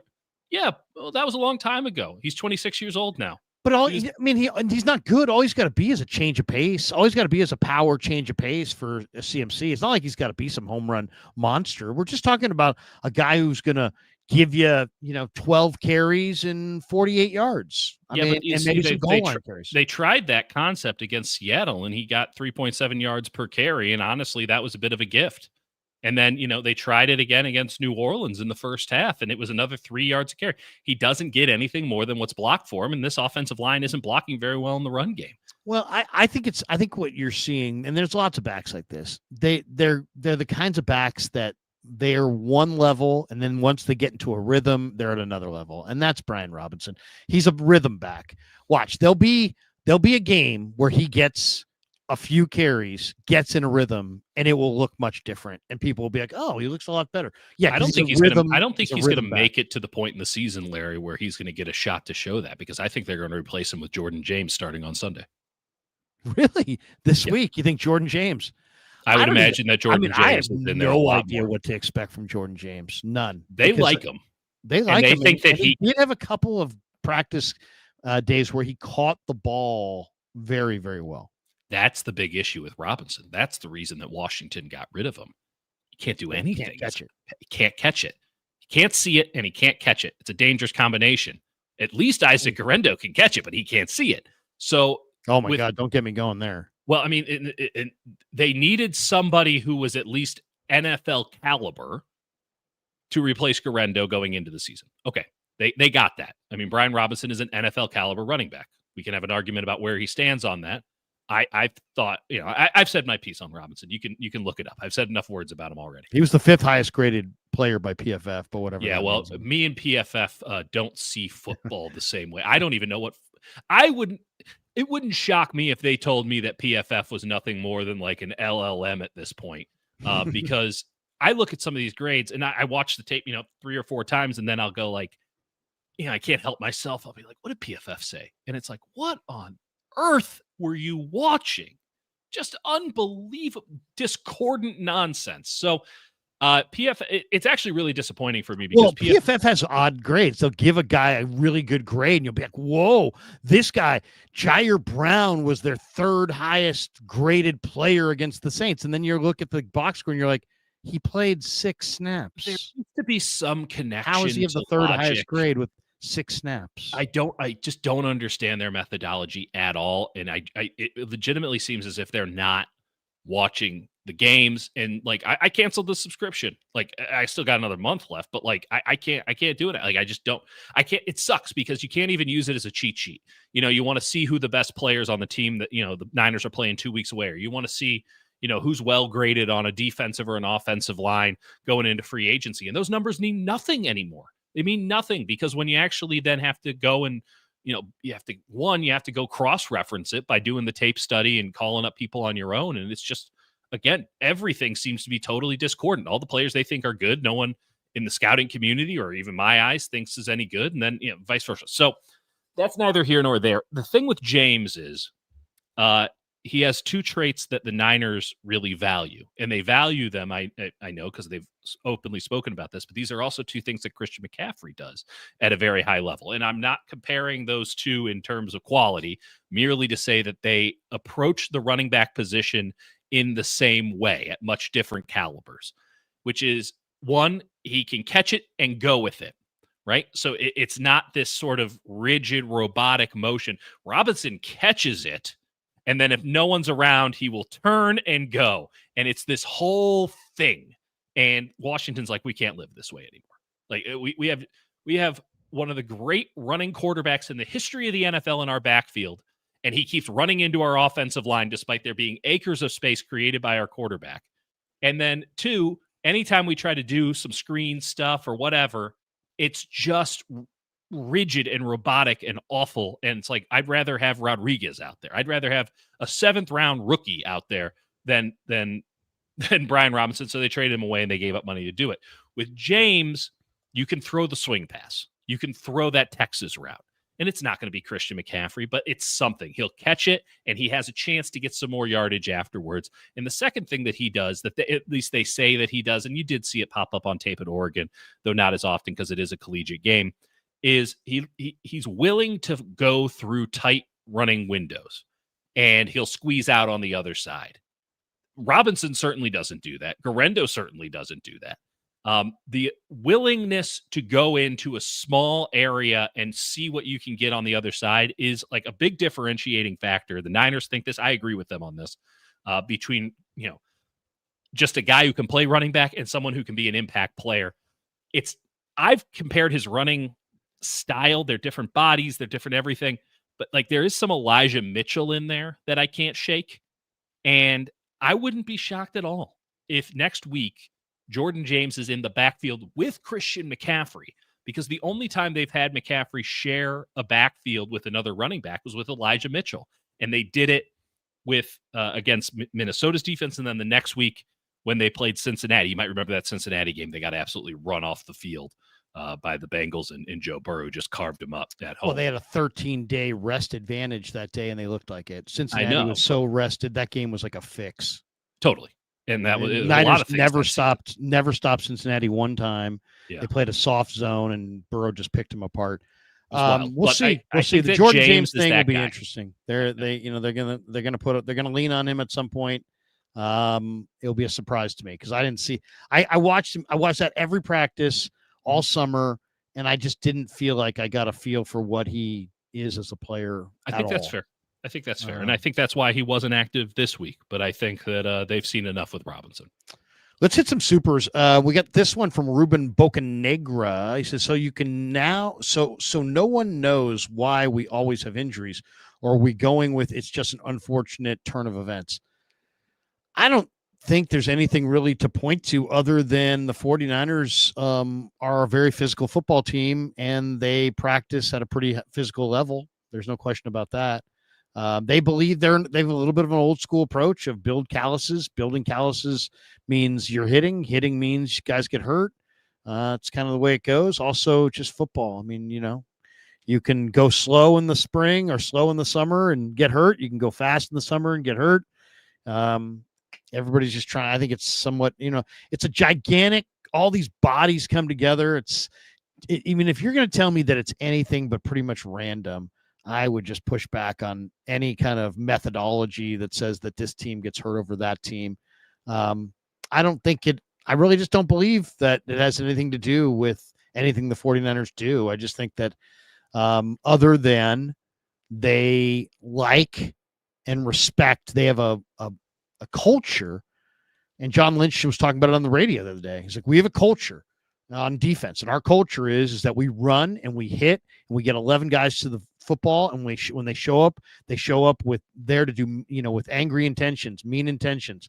So they want physical, hard-hitting guys, and they do, for the most part, have a physical, hard-hitting team, and they have for years, and maybe that is part of it. That's the only thing I could say.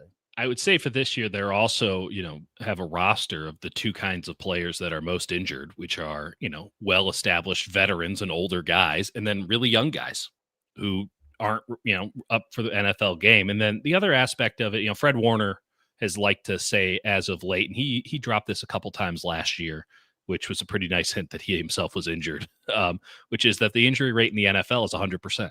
It's not a question of if, it's a question of when and how hard. Yeah. Football, for that matter. Yeah, right. Like and I do think that it's without question that the Niners have some bad injury luck, and it's long term. And I know they've done studies. I don't know how worthwhile those studies were, but I know that they've looked into like why always us. But I'd like to remind everybody, like, we talk about the 49ers. If your favorite team is the 49ers, you think about the 49ers all the time. Like, I'm pretty sure that 31 other teams talk like this too. Right? Because it's football, and football requires someone to be hit really hard on every single play. So, ask the Detroit Lions about injuries, coming off of last year when their entire defense was in the infirmary. Ask anybody. Like, every team goes through injuries.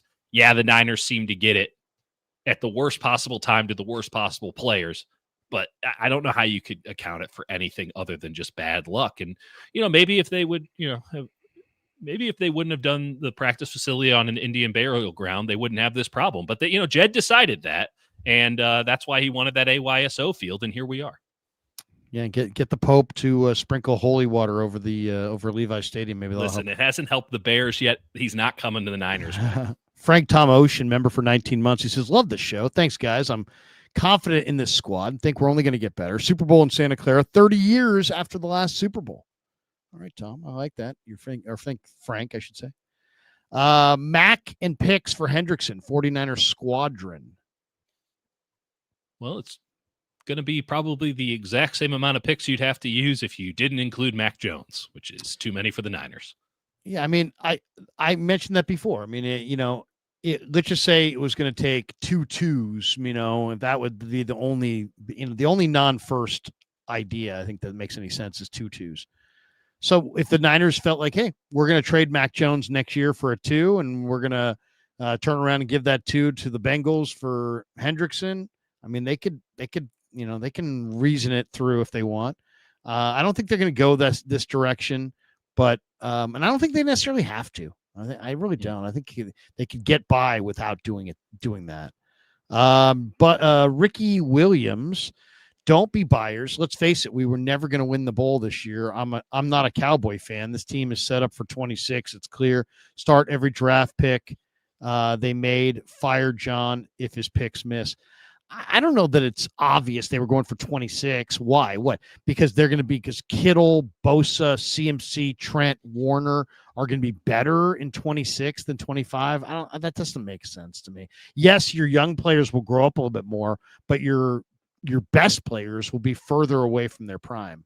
So I don't know that I would necessarily see it that way. It wasn't obvious, but that is how they talk behind the scenes. And they have been well before. What's that? This. It's all about 26. Really? Absolutely. It's all about 26. It's always been it's been all about 26 since March. It's been all about 26 since March. That to me seems very odd because there's no guarantee that Trent Williams will even play in 2026. And there's no guarantee that a lot of your best players will be there in 26. I think if you don't go year to year at this point, you're doing it wrong. Every year you got a shot. I saw the New York Giants go to the Super Bowl a couple times there with Eli Manning. They weren't the best team, but they just were a good organization. They put themselves in good position. They were playing well at the end of the year, and they found their way into a couple Super Bowls. And so I think it can be done. I just think that if you're waiting for like the stars to align, everything has to be perfect for you to make it. I think you're thinking of it the wrong way. I think you got to try to say, hey, you know what? It's a war of attrition, and let's just keep it rolling and see if we can get there. Michael says a Jeffrey Simmons Arden Key package would be nice. Yeah, Jeffrey Simmons is not available. Yeah, Jeffrey Simmons is one of the best players in football. He's not going anywhere. Derek says, how much money do the 49ers have injured or on other teams? Well, they have over $100 million in dead cap if you include injuries. They're attempting to roll over $40 million. Yeah. In unused 2025 cap. But like, and if this was, maybe I'm putting words in Derek's mouth here, but like, it's not like other teams don't. Again, it's not like other teams don't have injuries. I mean, we're talking about the Cincinnati Bengals as dead in the water because Joe Burrow's injured. Like, kind of a big deal, and they don't have the infrastructure of coaching and good enough players and all that. Like, most teams, if they were to lose their number one pass catcher, as George Kittle is for the 49ers, let's just say their number one receiver too, and Brandon Ayuk, and their quarterback for even 2 games, they'd be like, let's give up. And instead, the Niners went 2-0.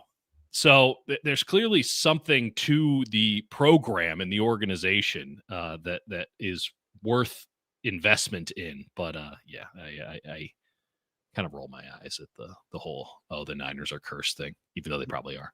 Claudaddy Arcades in the house said, buckle up for a 2.5-hour stream. By the way, Claudaddy Arcade sent us to New Orleans for week 2, and he's a great follow on Instagram at Claw_Daddy_Arcades to find a location near you. He's got a brand new location at Capitola Mall that's open as we speak, though probably not this late at night. Check him out. That'd be weird. That would be a late night. Mall's closed. Don't go there. Do not go to the mall. I want to play Pac-Man. Okay. Ricky Williams, Aaron Glenn, DC next, by the way. No. Gus Bradley, they're going back to Steve Wilkes. No. I will say this. I mean, it popped into my mind on me and Jake's post-game stream yesterday. Like, if Robert Saleh can find a way to make this a top 5 defense, which kind of seemed like the trajectory that they were on without Nick Bosa, we've all joked that Robert's like back and in it for the long haul here. Like, someone's calling him. Like, someone's going to call him and maybe make him a head coach. If Chris Shula, who I think is a very good defensive coordinator with the Rams, is like atop everyone's list right now, then Robert Saleh is going to get another go. They're going to say Mentor. Yeah, I mean, there's no question. I mean, Saleh's going to get another look. I think Bradley could step in. Heck, D'Amico Ryans could get the axe in Houston. He could come.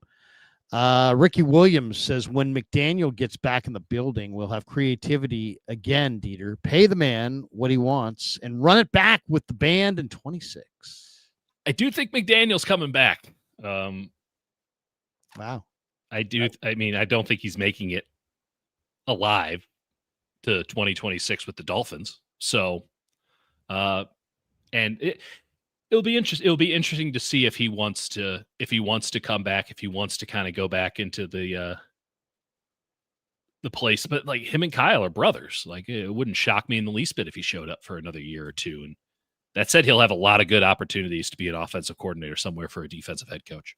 Claudaddy Arcade says $5 super for Mike G in the chat, spelling Almond Ross St. Brown.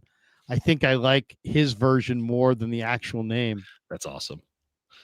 How many people can name all of the St. Brown brothers? Can you Equanimous, Amon-Ra, and Steve Stanford.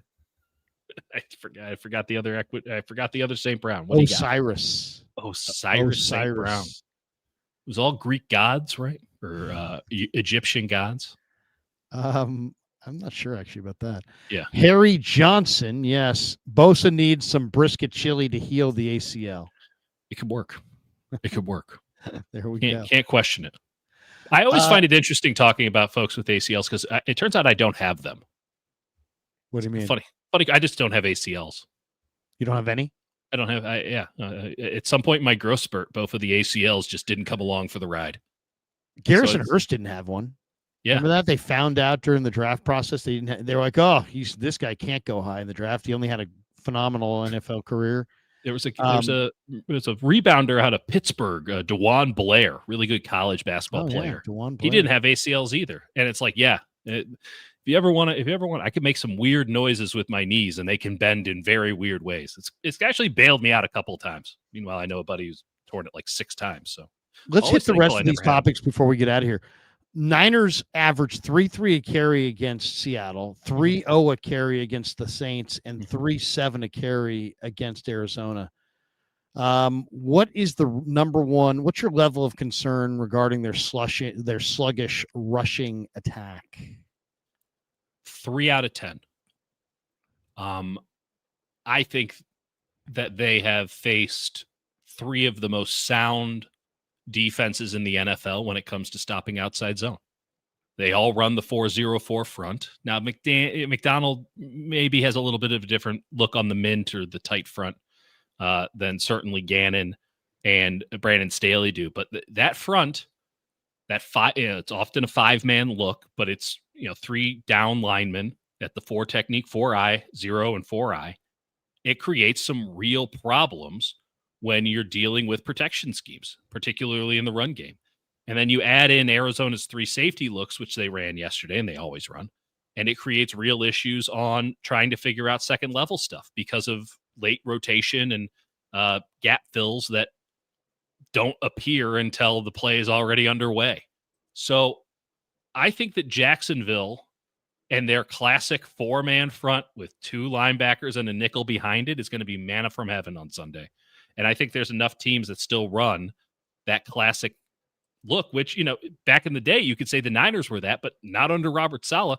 They ran a 9-0-9 front on Sunday. I've never seen that in my entire life. They had 2 dudes at the 9 technique, and they had Michael Williams as a nose guard lined up above the center in a 3-man front. I've never seen the Niners run a 3-man front, unless it was like a Hail Mary situation. So he's getting weird with it. This is the new wave. Offenses have been creating conflict in defenses for years, and defenses said, forget it. We're going to start doing that same thing as well. Late rotations, motions in the defensive backfield, 3-man fronts that are stacked on the interior with linebackers filling in behind, but every gap covered.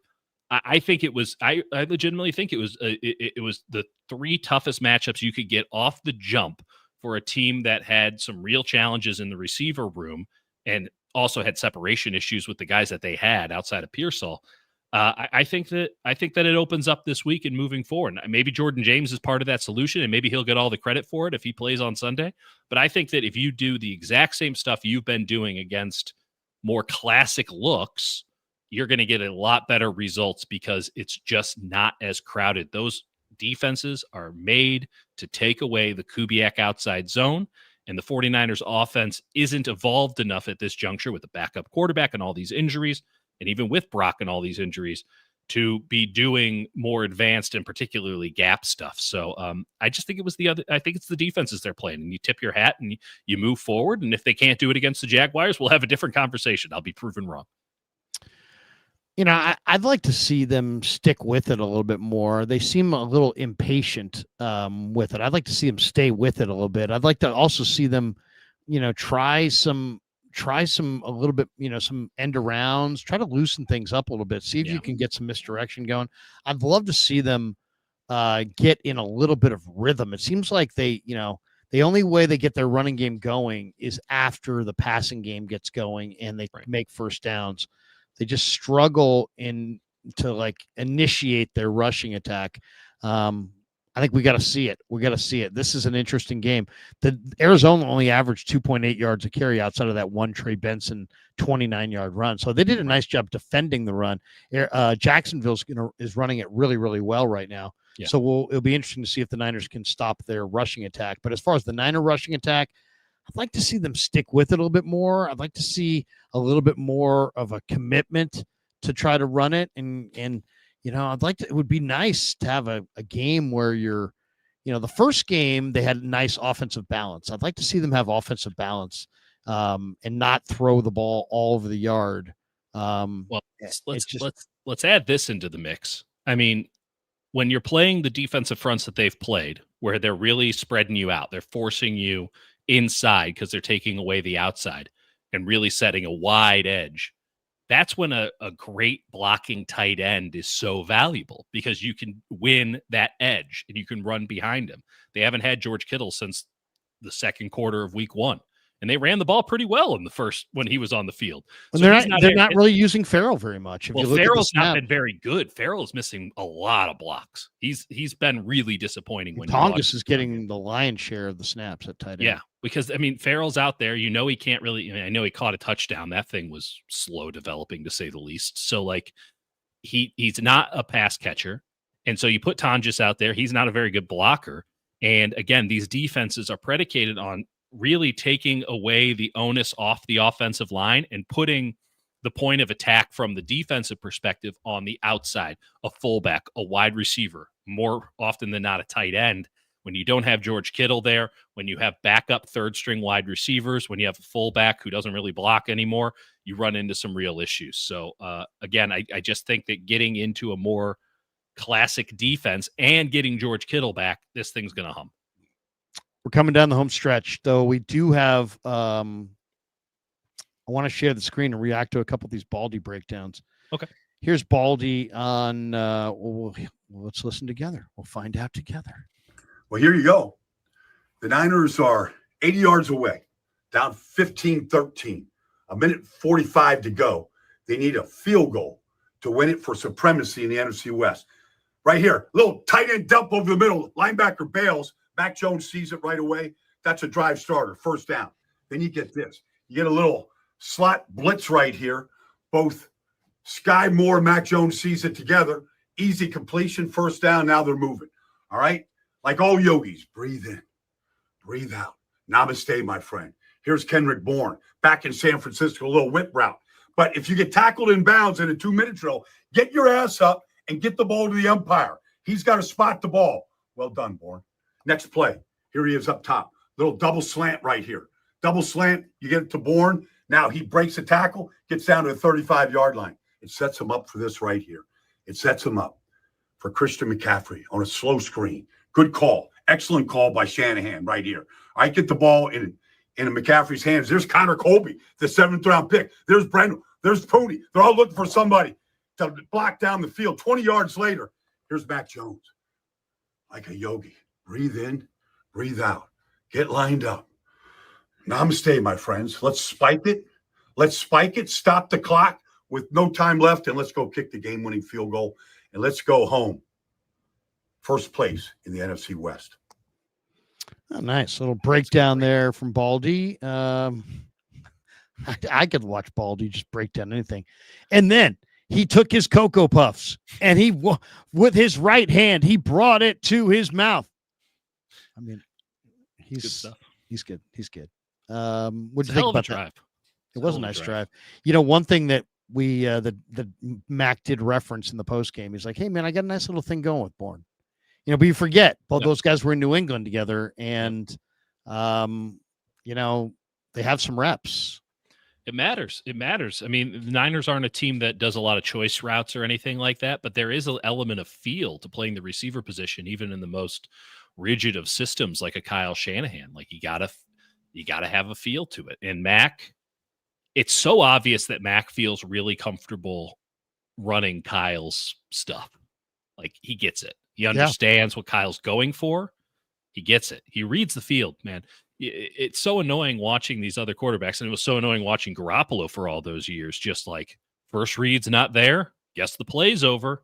Like backup quarterback, some guys don't have the ability or the time or the arm strength or whatever to go through all their progressions and live. And Mac's kind of flirting with disaster sometimes, standing in the pocket too long. But at least he sees it. At least he sees it. He can process and he can distribute. He can process and he can distribute, and that's what Brock can do too at his core. Brock's got more, he's got so much more, but so much more. That is the baseline and speed. Yeah. One more from Baldy here. Let's see what he says here. On a day when Nick Bosa only played 13 snaps, an ugly finish to his day, Michael Williams picked up the slack. I mean, on this third down right here, he just tackles everybody. McBride, Connor, everyone. Just tackles the whole thing. Now, you watch Bryce Huff come. I mean, the guy, here he is on third down right here. He's getting doubled. He gets his hands up in the air. Bam, ball's batted up in the air. Incomplete. Bosa's he's not getting off the field. No. We'll let Huff let him know, man. Welcome to the fraternity, bro. This is what it's all about.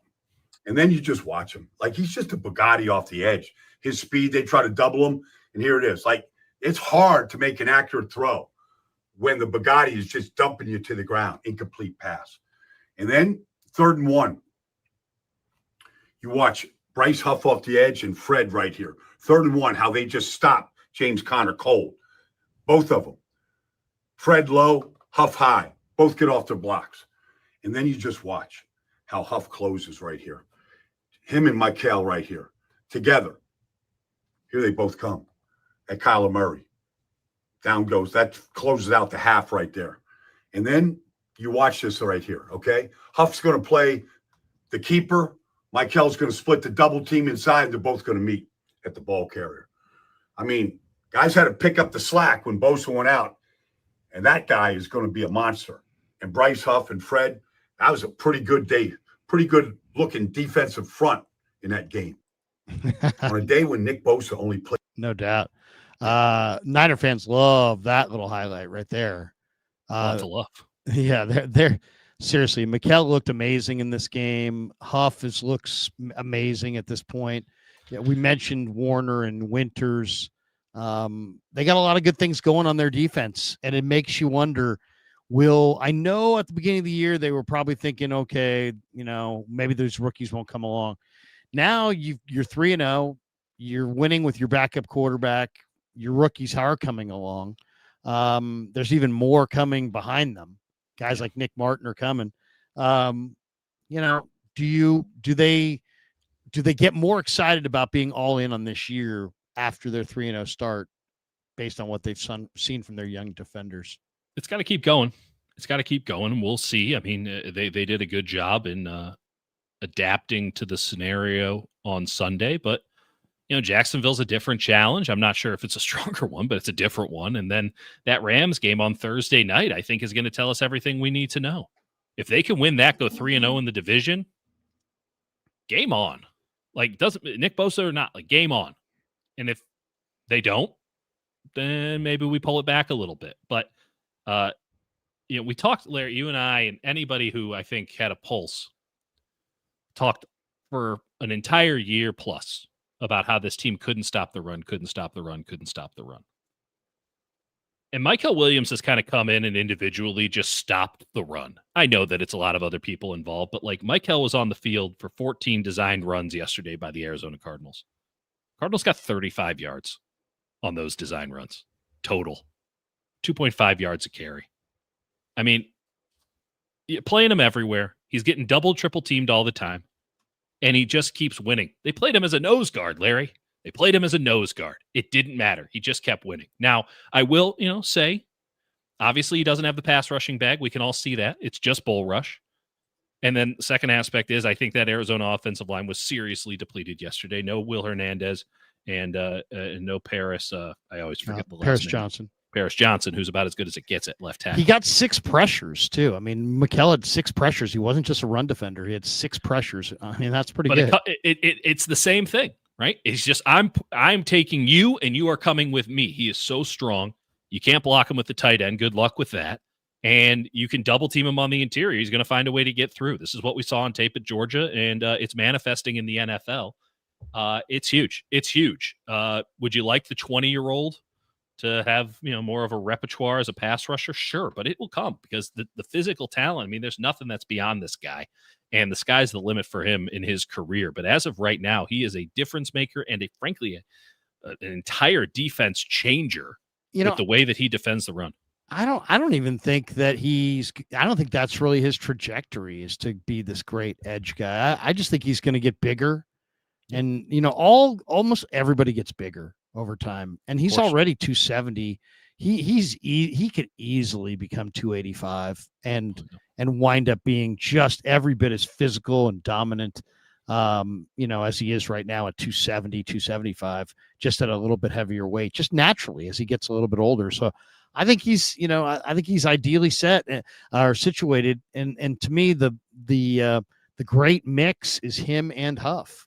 Because Huff, as Baldy just broke down, it was great stuff. Yeah, I mean Huff gives you that incredible. Huff is great for him too because it allows him to play inside. He's better inside, but then Huff then creates all this extra space inside, and that helps Williams win. So it's a well conceived defensive front for sure, and that's why I said Mo Kamara because. Just find another speed guy who's going to make those tackles flare out, and you'll have a lot of the same effect. It won't be an 18 million. If you need to set an edge, you got the guys who can set an edge. You're not going to get someone who's going to set the edge and be a great pass rusher at the same time. No. That's the guys who get $25-30 million a year.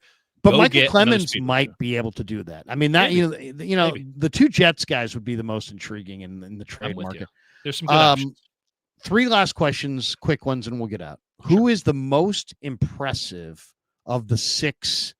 There are 6 teams that are 3-0 after week 3. Buffalo, Indy, Chargers, Eagles, Buccaneers, and 49ers. Who is the best 3-0 team? The best 3-0 team is probably still the Eagles. It's the Eagles. They have struggled this year. They hadn't passed the ball in any positive effect until the second half of Sunday's game. But that defense is absolutely for real. They still have that offensive line. Until they're dethroned as the champions, you have to presume that is their trajectory. But I want to say the Chargers. Like deep down, I want to say that the Chargers are the best team in football right now. And we'll find out.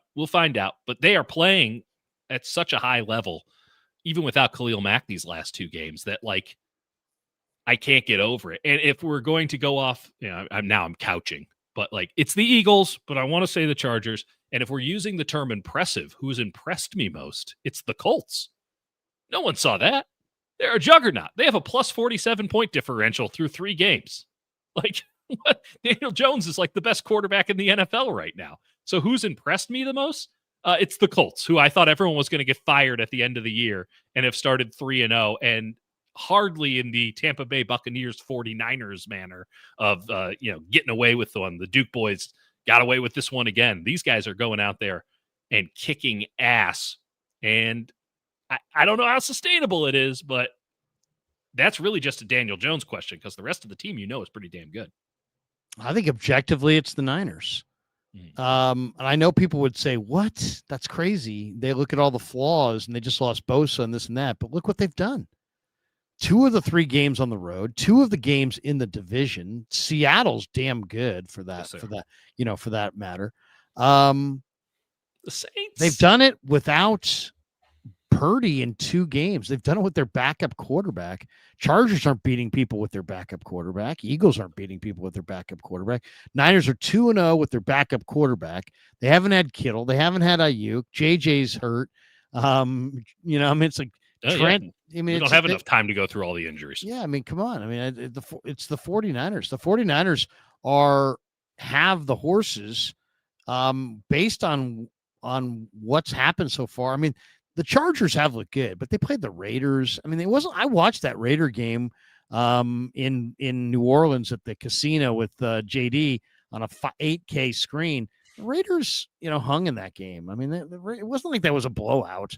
The Raiders made plays in that game. So I think the Chargers, I agree with you. I like the Chargers. I'd probably lean towards the Eagles, but I'll throw a vote on the Niners just from the standpoint of look what they've done, how they've done it, and look what they actually have on their team that hasn't played yet. I mean, that to me is big. All right, let's go to 2 last ones here. Give me a comp, a really good comp for Ricky Pearsall. And it doesn't have to be somebody who's playing now. No. It could be somebody from yesteryear. It could be.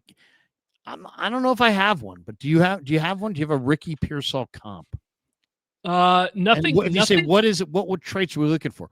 We're looking for somebody with pretty good speed and somebody with great fluidity, who's explosive in and out of the break and has well above average hands and is a well above average route runner. You know, I have a those are name all- for you. It feels sacrilege, and it's a little ironic, given that his namesake is not that.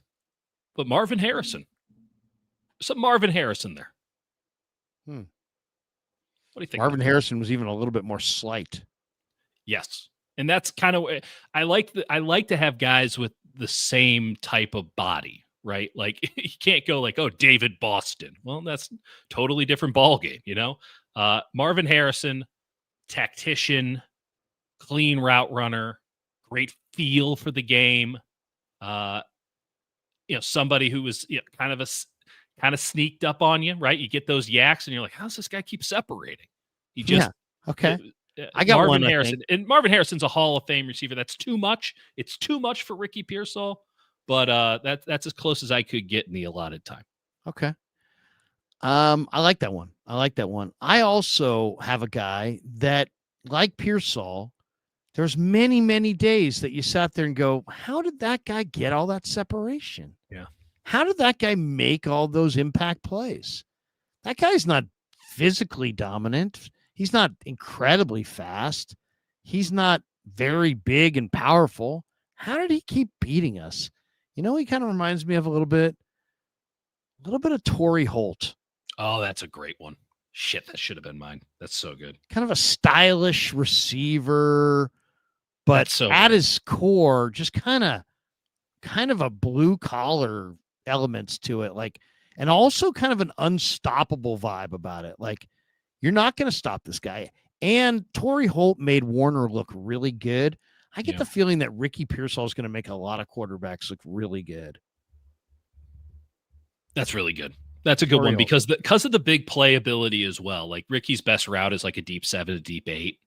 And that's exactly what Torrey Holt was great at. Now you had Isaac Bruce kind of operating in that Marvin Harrison like role, kind of those underneath routes and doing all the, the steady, dirty work, not a sacrificial X receiver, more of a possession type guy back when we used to refer to receivers as possession type receivers, as if the whole goal isn't to possess the football.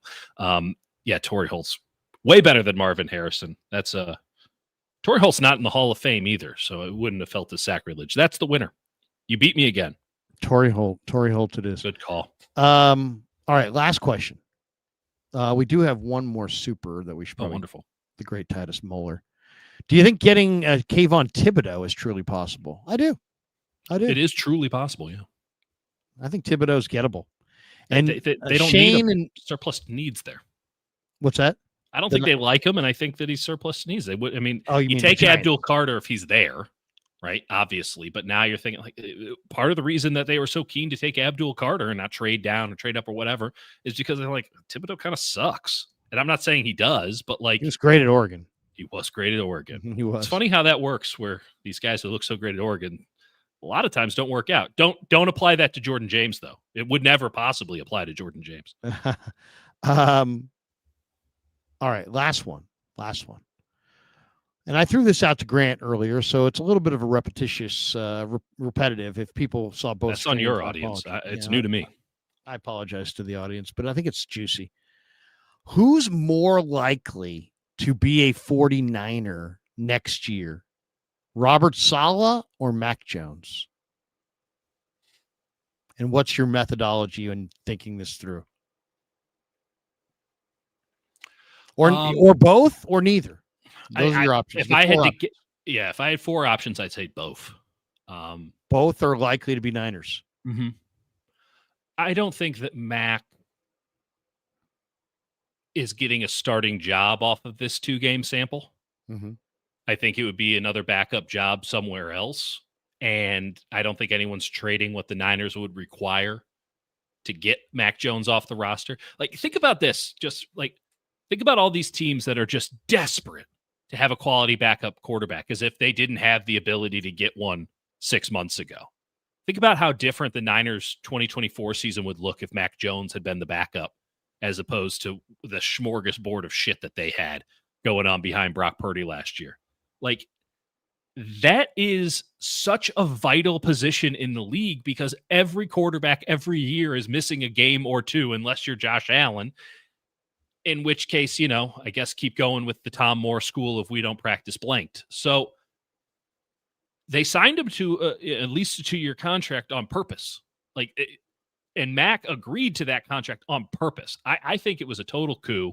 And while I'm sure that there would be a lot of teams that would love to trade for a good backup quarterback in Mac Jones, they don't need to trade him. They don't need to move on from him. And if he's just going to be a backup somewhere else, they're not holding him back from, fulfilling his potential. He's just fulfilling his contract. So I think that the talk of Mac after those 2 games kind of moving on is putting the cart before the horse a little bit there. And while I do think that Saleh is doing such a great job that he should be getting interviews, it is a league where you need the offensive-minded guys. You want to get the guy who can call offensive plays. And I just don't know how many openings there will be, much less how many of those will be open to a defensive-minded head coach, right? 1, 2, 4 at the most. And is Robert Saleh going to beat out a Minter? Is he going to beat out, is he going to beat out Chris Shula? Is he going to beat out? There's some really good defensive coordinators, right? Jeff Hafley. Jeff Hafley would be a great one. So I think he actually might beat those guys out. Maybe. I hear you though. I see what your thought process. I'll say that I think Mac Jones is more likely to be here and Saleh is more likely to leave, just because I've already can kind of see the handwriting on the wall. The 49ers are injecting all kinds of new faces into this defense. Now the narrative includes they lost Nick Bosa in week 3, and I think they're going to continue having success. I don't think anything is accidental. I think they've got pretty good talent, and I think they'll be able to acquire some kind of player or players either in a trade or poaching in the practice squad to get them by. And I think they're going to be a pleasant surprise on defense much of the year. And I think Saleh's going to be recognized. I also think he's going to interview better now that he's been of New York. Now he's worked in New York with the Jets. He controlled that whole thing. He that media circus is a big adjustment. I don't know. I think Saleh's going to get another opportunity because he's a very good interviewer and he's got a lot of talent. I think he's a really respected guy. So, where Jones, I think, might want to stay. Yeah. And I can see the Niners. I can see the Niners maybe just saying, "Hey, what do you think? Here's a 2-year, $20 million deal to be the backup for the next couple of years, and just make that investment in that number 2 quarterback." Totally. And maybe he makes an investment in them because he is a good fit for Kyle's system. It's a sweet gig. Now, to be fair, there's a lot of other teams that run Kyle's system, and if an opportunity to start were to open up, I'm not sure he'd be the first call, but he might be the call. And in that case, hey, compensation, come on down. I'm with you on Saleh in the sense that, absolutely, he could be, he probably should be, but NFL is not the brightest league sometimes when it comes to hiring head coaches, right? There's typically the teams that are looking for new head coaches. They look for them a lot. And it's because they don't really have good leadership at the ownership or higher up level. So, I do think that the reputation for Saleh around the league is that it wasn't his fault with the Jets, but he also didn't help the situation with the Jets. And if you're in I don't know how these other DCs will do, but if you're in a situation where a defensive coach can come in and take the job, okay, that's a pretty loaded talent pool for a limited window of opportunity. And won't these teams want to go with somebody who's not a retread? Isn't that easier to sell to your fan base? I think that the odds are stacked against him after year 1 in getting another head coaching job. But he absolutely would deserve it. I think he's good. I think in the right situation, he could be great. But never forget that Dan Quinn, he got his second job because no one else wanted that job. I mean, that might be Robert Saleh's path. Yeah, no, it's true. So we'll find out. You just never know when that opportunity is going to come, and for some guys, it never comes. Right. I mean, Steve Spagnuolo is a pretty damn good defensive coordinator. He ain't getting another gig, Yeah, so I don't think that's Robert Saleh's path right now. I think he's too young. All that, but some guys just Matt Nagy's pretty good quarterbacks coach. No one's hiring to be a head coach again. I mean, some guys get the stink on them and they can never get it off. Last question of the night is brought to you by Habas Law, 1-800-INJURED. They will fight to make it right. My dad was a lawyer. My brother's a lawyer. My sister's a lawyer. They're all great attorneys, but my dad always used to say to me, the difference between success and failure in life is a smart attorney. Always make sure you have a smart attorney. And today's show is sponsored by some very smart attorneys at Habas Law. For more than 40 years, Omar Habas and his son Tarek have been standing up for people in Northern California. Man, they will attack these insurance companies because they know how to, and they've been battling insurance companies for decades and beating them. So when the insurance companies say they're not going to pay you, Habas Law says, yes, you are going to pay. So if you need someone in your corner, call the firm insurance companies hope you never call. Habas Law, they will fight to make it right. Visit habaslaw.com. They will fight to make it right. 1-800-INJURED is their number. Thanks to Habas Law for being a proud sponsor of the Krug Show. Most impressive team this weekend to you was probably the Chargers again. Chargers. I'm not sure what's going on with Denver. And I know that defense has slipped a little bit, probably because Surtain's injured. But, yeah, they look like the real deal, man. They really look good. Herbert, how about that one throw where Herbert's moving to his left and throws across his body to a receiver who was covered, and he just threaded the needle, put it right on his hands. It was an unbelievable throw. If Herbert fulfills his potential, everybody could be playing for second place. It looks like he's fulfilling his potential to me, Larry. Yeah, that's what it looks like to me. It might be over.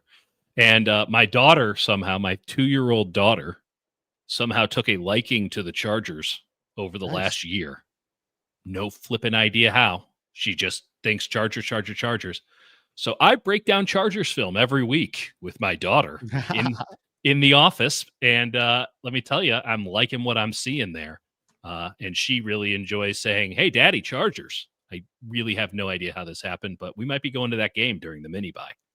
Chargers Niners Super Bowl 60 at Levi's. Hey, I'd love to see it. It was one man's prediction. It might become reality. Yeah, seriously. I don't know. Without Bosa, it's gonna be tough. But they did lose. Did they lose Khalil Mack for a long period of time? I know he was. It's like a wrist thing. I think it's a matter of months, not a matter of a year. That's going to do it for us. Sure enough, someone said 2.5 hour stream. They were wrong. It was 2 hours and 12 minutes. But thanks to everybody. The links are in the description. Thanks to Pig and a Pickle. Thanks to Habas Law. Thanks to Sleeper. Thanks to Claudette Arcades. Thanks to Sharp Corner Sports Cards and Collectibles. Thanks to all the sponsors, and thanks to you, Dieter, as well. Thanks for everybody in the chat. Dieter, I'll give you the final word as we head for the door. Oh, subscribe to the Dieter and Hutch Show on YouTube. It's fantastic. And if you made it this far in this show, God only imagines what you would do with a 1 hour tight window of analysis on the Dieter and Hutch channel. So I look forward to seeing you there. There you go. On that note, have a great night, everybody. Yeah, never met a man